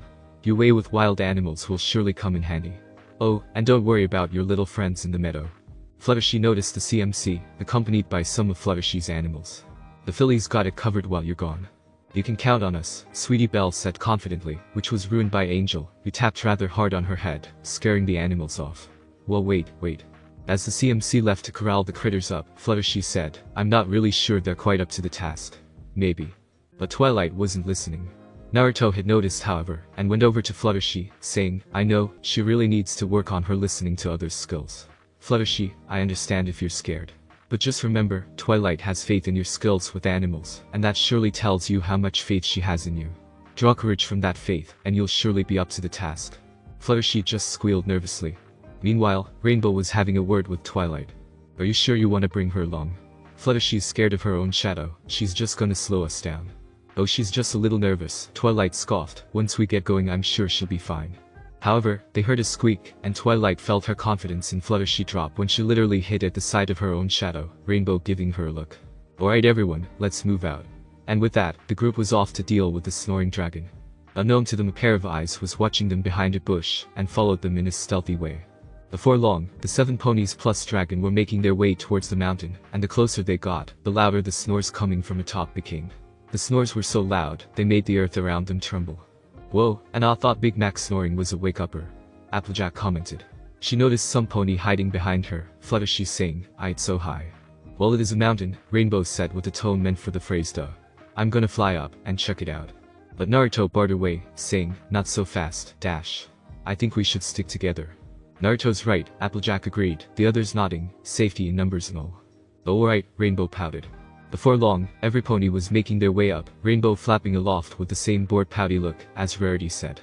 I heard the only thing that sparkles more than a dragon's scales are the jewels they use to build their nests. Ooh, if I play my cards right, I might convince him to part with a few. Oh? You mean like, welcome to my cave, Rarity? Pinky said in a growly voice. Dare for a diamond, roared. Every pony laughed at her little joke except Twilight, who said, every pony. This is no laughing matter. Oh relax, Twi, Naruto waved it off. Better to be in high spirits than uptight like you. Spike snickered, but Twilight growled at his words, but let it go, as she said, Fluttershy, you're the expert on wild creatures. What do you think the dragon will be like? Fluttershy. They all looked back, and saw Fluttershy was quivering behind a bush. Hey. What are you waiting for, an invitation? Snapped Rainbow. Ew. I think I have one in my bag, Pinky said, an explosion of confetti bursting out of her bag. It's so steep, Fluttershy shivered. It is a cliff. Rainbow sighed wearily. You could just, I dunno, fly up here. Naruto could tell Fluttershy was scared about something, and Rainbow was being insensitive about it. Rainbow Dash, do you think you could be a little more sensitive? She's obviously scared about something. Rainbow Dash just blew him off. Whatever. Pinky tried to encourage her. Come on, you can do it. Just flap those wings. Fluttershy came out from behind the bush. Oh okay. She closed her eyes and started to fly up. She smiled as she looked up when she accomplished this. But then, the dragon lets out another loud snore and a puff of smoke. Fluttershy's confident look turned to horror, her wings quickly folded back up, and she fell onto the bush. Rainbow Face huffed and grunted. Fluttershy struggled to get her wings back out, but they wouldn't budge. Twilight was starting to seem annoyed too. Ugh, we don't have time for this. Applejack grabbed Twilight's map out of her saddlebag and looked it over. What are you doing? I'll need this if I'm gonna take her around the mountain another way. Rainbow grunted in annoyance again. Around the mountain, that will take them forever. Not necessary, the orange stallion assured. His chakra flared, and Fluttershy was lifted by his chakra arms, as he said, I'll carry her. Every pony couldn't help but laugh a little, as Naruto grabbed Fluttershy in front of him, as they approached, followed by Applejack. They carried on. After half an hour of scaling, the group finally reached the flat area Twilight had described. Every pony sat down in a small circle, as Rarity and Pinkie Pie started handing out lunch for them to eat. Walking over to a gap in the circle, Naruto lightly puts the frightened Fluttershy down, and walks over to the other side to sit in another gap. Sitting down between Rainbow and Twilight, every pony starts to eat their lunch. Naruto pulls out a scroll. Every pony has a confused expression. Naruto opens the scroll, and a small poof of smoke appears. After the smoke is clear, reveals a guitar. Naruto grabs it, and puts it on his lap. He starts to tune it. I don't know how you play, Naruto said in Twilight. Well, I got some lessons from Vinyl, and Octavia told Naruto. Are you any good? Asked Rainbow Dash. Naruto grins. Well, let's see, and find out. He swung the guitar string to get into rhythm, and he started to sing. Wake up, the sun cannot wait for long. Reach out before it fades away. You will find the warmth when you surrender. Smile into the fear, and let it play. You want to run away, and you say that it can't be so. You want to look away, but you stay cause it's all so close. When you stand up, and hold out your hoof. In the face of what I don't understand. My reason to be brave. Hold on, so strong, time just carries on. And all that you thought was wrong is pure again. You can't hide forever from the thunder. Look into the storm, and feel the rain. You want to run away, and you say that it can't be so. You want to look away, but you stay cause it's all so close. When you stand up, and hold out your hoof. In the face of what I don't understand. My reason to be brave. Go on. You want to run away, and you say that it can't be so. You want to look away, but you stay cause it's all so close. When you stand up, and hold out your hoof. In the face of what I don't understand. My reason to be brave. After the song, Naruto's grin widened, seeing every pony's expression. Their jaws dropped after Naruto sang his voice like an angel. Spike was first to recover, and shouted excitedly at the blonde stallion. Dude, that was awesome, you gotta teach me how to play someday. Sure thing, Spike. The others shook their heads, and recovered from their shock. Naruto was beautiful, stated Twilight. Yeah, maybe you could make your own band with the clones, and all, said Rainbow Dash with a grin. Naruto chuckled. Maybe Ring. Howdy Naruto, that's one singing voice you got there, said Applejack. Quiet darling, that was fabulous, said Rarity. Wow Yunar, that was spectacular, amazing, beautiful. Cool. Pinkie was cut off by a huff on her mouth. The huff came from Naruto. He looks at the pink mare with chuckles escaping his mouth. I think I got it, Pink, thanks. Pinkie happily nodded. Naruto looks at Fluttershy, giving him a thank you look. Naruto nodded, and smiled at her. She had a tint of pink appearing on her face seeing Naruto smiling at her. Suddenly they hear clapping. They look around, but no pony around, but them. When they hear where the clapping noise comes from, the bush behind them. They approach the bush. When they look behind it, they saw Scootaloo clapping. When she noticed, they look straight at her. She stops clapping, she chuckles nervously, and says, Hi. Scootaloo scratches her neck, and gives them a nervous smile. She looks at Naruto, who's narrowing his eyes at her. Scoot, what are you doing here? Said Naruto, who's still narrowing his eyes at her. Well, you see, she rubs her forehoof on her other hoof. I want to help too. What? Absolutely not, shouted Naruto. But Scootaloo gives him a straight face. No, well, I'm already here, you can't send me back down the mountain by myself, will you? Scootaloo smirks, seeing her brother's brow twitching. Naruto sighs in annoyance. Fine, but when we get back you're so much in trouble. Young lady. Scootaloo chuck her tongue at him, making Naruto's brow twitch even more. Naruto, are you sure about this? Asked Rainbow Dash with a worried tone. Hey, I like the kid's gut. But this is way over her head. Naruto sighs. I know, Rain, but we don't have much of a choice. We can't let her go down by herself. Even if I summon a clone, she will just trick it. That filly can be cunning than me. But when we reach the cave, she will be in safe distance from the dragon. Rainbow Dash nodded. After finishing their lunch, every pony decided to continue their ascent. Naruto grabs Fluttershy again, using his chakra arms to put her on his back. Then they move on to the top. Before long, they were walking along the ledge, Twilight whispering, "Let's keep it down. According to the map we're in an avalanche zone. The slightest peak could set off a rock slide." Another Fluttershy tried to say, Spike saying. He set her down, and said, "Tiptoe." Well, Tip huffed in the case of the ponies. Unfortunately, Rainbow Dash brushed against a tree branch, knocking a few leaves loose. One of the leaves floated down, and came to rest on Fluttershy, who was so tightly wounded that that was all it took to set her off. Evelyn was what she managed to scream before Spike's claw and Scootaloo's hoof clamped around her muzzle. Every pony was silent and still as the scream echoed around them until the silence was replaced by a rumbling sound. Avalanche. The ponies plus dragons screamed as a massive rock slide bore down on the group. "You don't say," said Naruto sarcastically, and the dodging of boulders began in earnest. The grounded ponies scattered to and fro. Rainbow was fooling around flying in between boulders for fun. Naruto was simply walking back the way they came to get out of the area of effect of the falling rocks, his ninja training allowing him to easily avoid being hit. Then he used his chakra arms to smash massive boulders with to keep them from hurting any pony. While Spike keeps Scootaloo safe, he grabs her like a bridle trying to avoid all the boulders. Finally, the rumbling silences, and the rock slide stops. Applejack calling out, "Every pony okay?" I think Twilight groaned in response. While Spike still has Scootaloo on his arms, he slightly blushed seeing Scootaloo blush too. "Thanks, Scootaloo." Spike nodded and put her down. Ugh. Rarity shook herself off the dust she'd been covered with, Naruto going over to use his wind to blow it away, while Pinky bounced, "Let's do it again." "Pinky?" Every pony growled with a warning rise of their tones. "Sorry," quietly mumbled Fluttershy. When the dust cleared they saw that the path forward had been blocked by dirt and rubble. "It's okay, Fluttershy, we'll just have to climb over," sighed Twilight, causing the other 4 ponies to groan. "Well, it's not like things can get any worse," muttered Rainbow Dash. As soon as she said that, the ground began to rumble, causing Naruto to fast-hoof. The ledge that the group was on then began to crack and tremble, and with a grating crumble, the weight of all the debris on the ledge caused it to break off the mountainside, leaving a huge gap between the group and the mountain of dirt, and rubble got even worse. "Oh no, that was the only way up the mountain," exclaimed Twilight. Every pony glared at Rainbow Dash, who was nervously scratching at the back of her head. "Whoops," was her response. "Things couldn't get worse, you said," grumbled Rarity. "Well, that should prove you wrong, Rainbow Dash. Now look what happened, that was our only way up to the peak, and you destroyed the path." "Me? What did I do?" angrily answered Rainbow. "Now's not the time to argue with you two. Rainbow, do you think you could fly us over the gap?"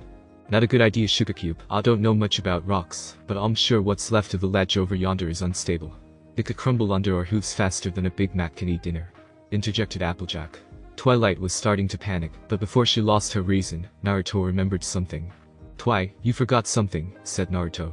Twilight is having a confused expression. Naruto channeled his chakra to his hooves and started to walk vertically on the mountain, using his chakra arms to grab both Scootaloo and Fluttershy to put them on his back. Twilight fast-hoofed that she forgot they can use chakra to climb the mountain. The group started walking vertically except Rainbow Dash, who's gone ahead to the top. 2 minutes later, the group reached the ledge where Rainbow Dash was waiting. "What took you guys so long? I've been waiting for ages," complained about the Pegasus. "It was only a 2-minute dash." Twilight deadpanned as Naruto set his passengers down on the ground. "Exactly, a whole minute and 50-second wait while having nothing to do." Twilight just fast-hoofed at her friend's antics. They arrived at the cave. Twilight got a serious face on. "Alright, every pony listen up. Rainbow Dash, I need you to clear the smoke." Rainbow Dash immediately fired herself into the black smog, then she looked at the 2 youngsters of the group. "Okay, you two, you stay behind us from a safe distance. Well, Pinkie Pie, Rainbow Dash, and Rarity will provide a distraction if things should get hairy." In response, Pinkie whipped a rubber chicken out from who knows where. "Applejack, you stand by with the apples in case he decides to attack. However, should he get lethally hostile, I want every pony to back off and let Naruto handle the situation." The seriousness in her voice made the ponies gulp a bit. "But it shouldn't come to that, because I and Fluttershy should be able to convince it to leave, right, Fluttershy?" Silence was her answer. "Fluttershy?" Twilight repeated and looked around for the pink mane mare. Applejack moved to one side, revealing Fluttershy doing her best to be as small as possible. Twilight and the other ponies tried everything they could to get Fluttershy to move, but nothing worked. Then a particularly loud snore from the dragon caused the area to shake. Suddenly, the grind and crunch of falling stone could be heard, causing everyone to scatter.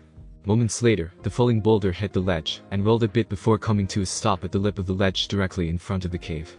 Fluttershy wasted no time and dove behind the new piece of cover. "Okay, it's now or never," stated Twilight, but Fluttershy haven't moved yet. "Oh, come on," Twilight commented. She pulled Fluttershy's head out by her wings, then got behind her and started pushing her to get her to move. come on, we have to do this NG now. Every GH Rainbow then started helping Twilight push.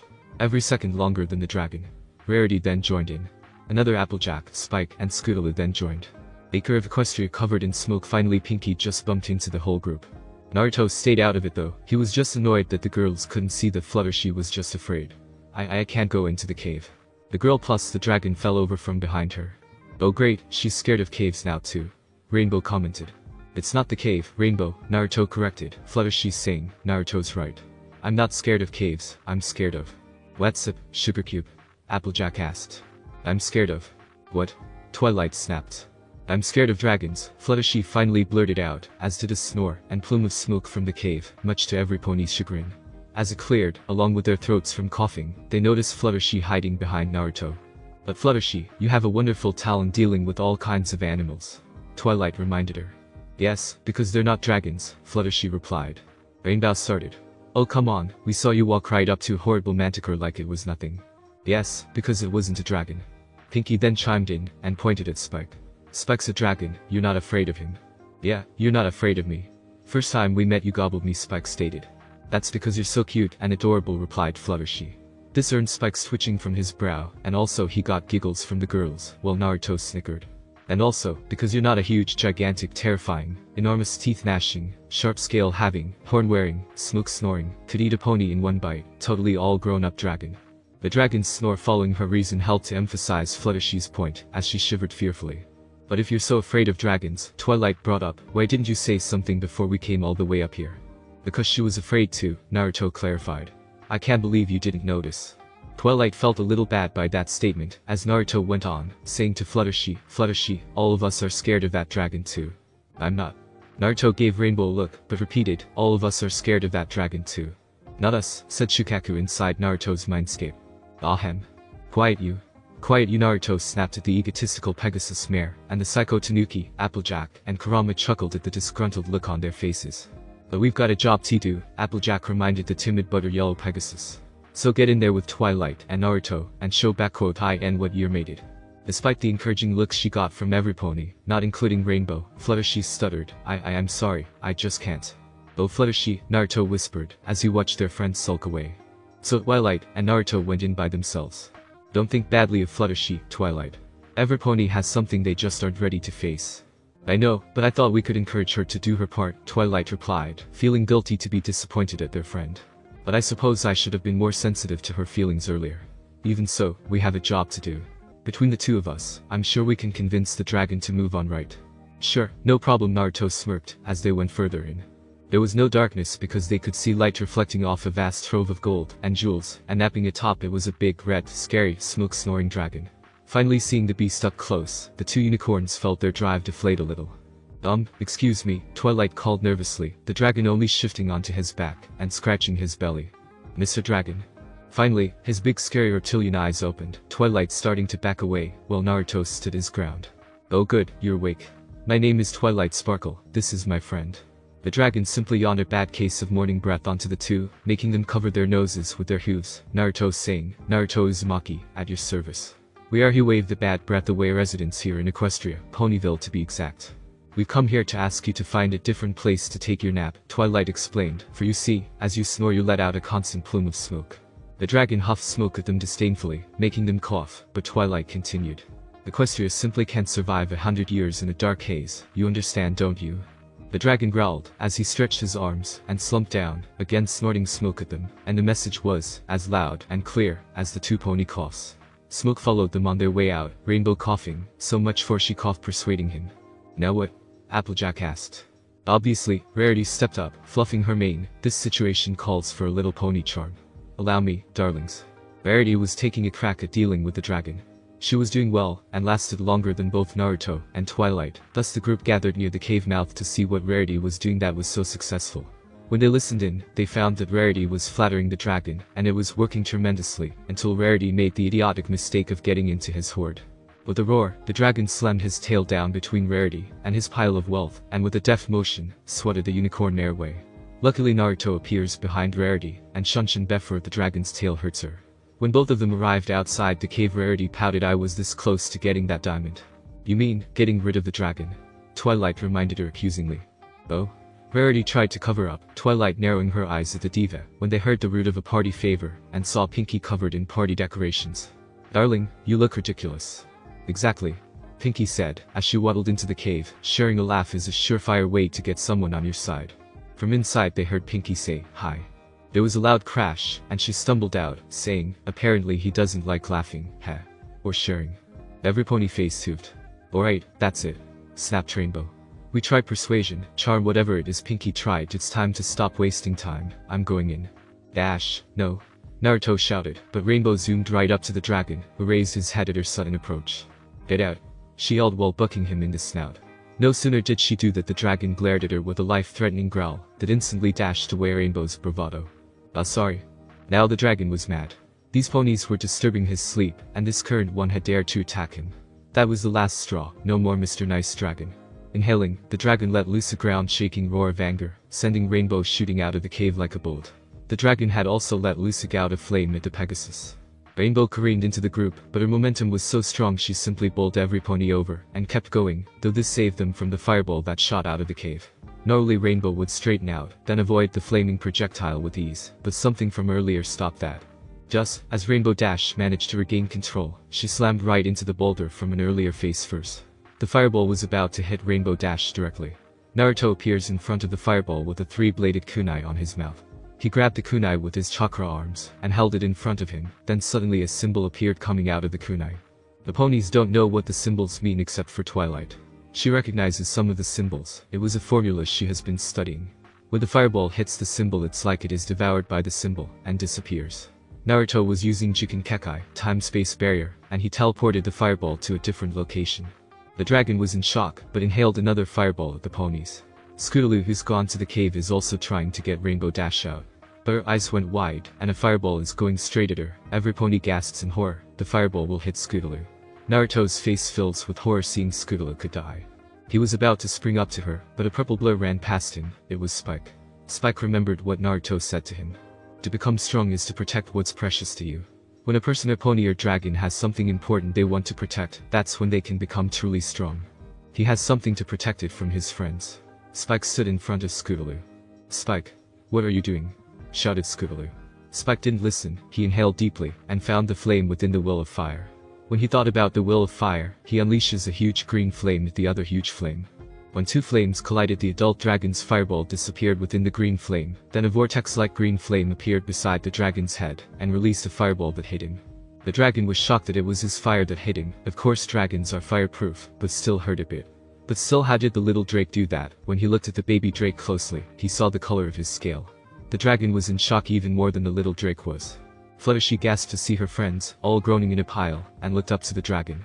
Something happened in that moment had seen coming. Something burned up in Fluttershy as she glared up at the scaly beast using her stare. "How dare you? How dare you?" Every pony gaped up at her, Naruto smiling. "Go Fluttershy." She zoomed right up onto the dragon's snout, glaring right into his eyes, scolding, "Listen here, mister. Just because you're big doesn't mean you get to be a bully. You may have huge teeth and sharp scales and snore smoke and breathe fire. But you do not, I repeat, you do not, hurt my friends. You got that?" Every pony couldn't stop gaping and were shocked as the dragon lowered his head submissively. "Well, but that rainbow one kicked me," the dragon pointed out lamely. "And I'm very sorry about that," Fluttershy replied, "but you're bigger than she is, and you should know better."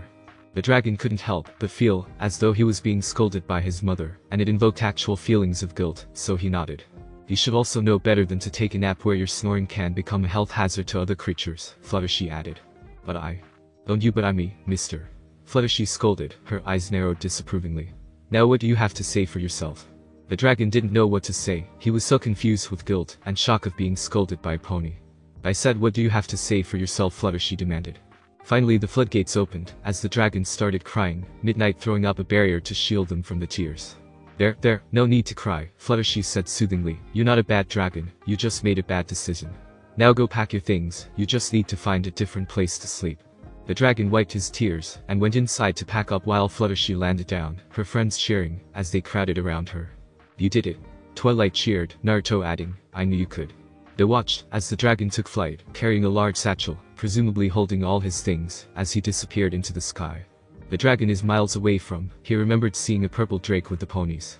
So he is the last of his kind. I must tell the elder that the last keeper of the Emerald Flame is alive. The dragon went straight to Dragon Valley. Once the ponies made it back home, they found all the Pegasus ponies at work clearing up the smoke. Upon arriving home where 2CMC was having problems with Fluttershy's animals, principally a certain wicked demon within the skin of a white rabbit, they glare at Scootaloo who had abandoned them with the white devil.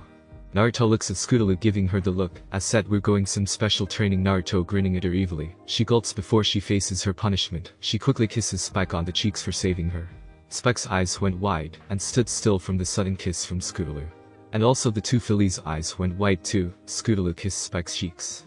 Twilight chuckles seeing the scene unfold. She wrote up a letter. Dear Princess Celestia, I am happy to report that the dragon has departed our fair country, and that it was my good friend, Fluttershy, who convinced him to go. This adventure has taught me to never lose faith in your friends. They can be an amazing source of strength, and can help you overcome even your greatest fears. I also learned that friends should be intuitive to each other's feelings, and not be dismissive of something that could surely be important to know before it becomes a problem. But if you maintain faith and understanding towards your friends, you'll find that you can be braver than you believed yourself possible. Always your faithful student, Twilight Sparkle. Twilight. She looked out the window to see every pony round Rainbow Dash, once again bouncing her ball. She's about to break the record, Applejack informed her. 347, 348 Rainbow counted when they all heard a loud roar. Dragon. She yelped, falling onto her back, every pony laughing. Were you laughing? That awful dragon is back. Roar. She looked and furrowed her eyes to see it was Pinkie doing the roaring. Pinkie Pie. You scare me. She caught herself before lamely re-saying, I mean you broke my concentration. It's okay, Rainbow Dash, Fluttershy said, not every pony can be as brave as me.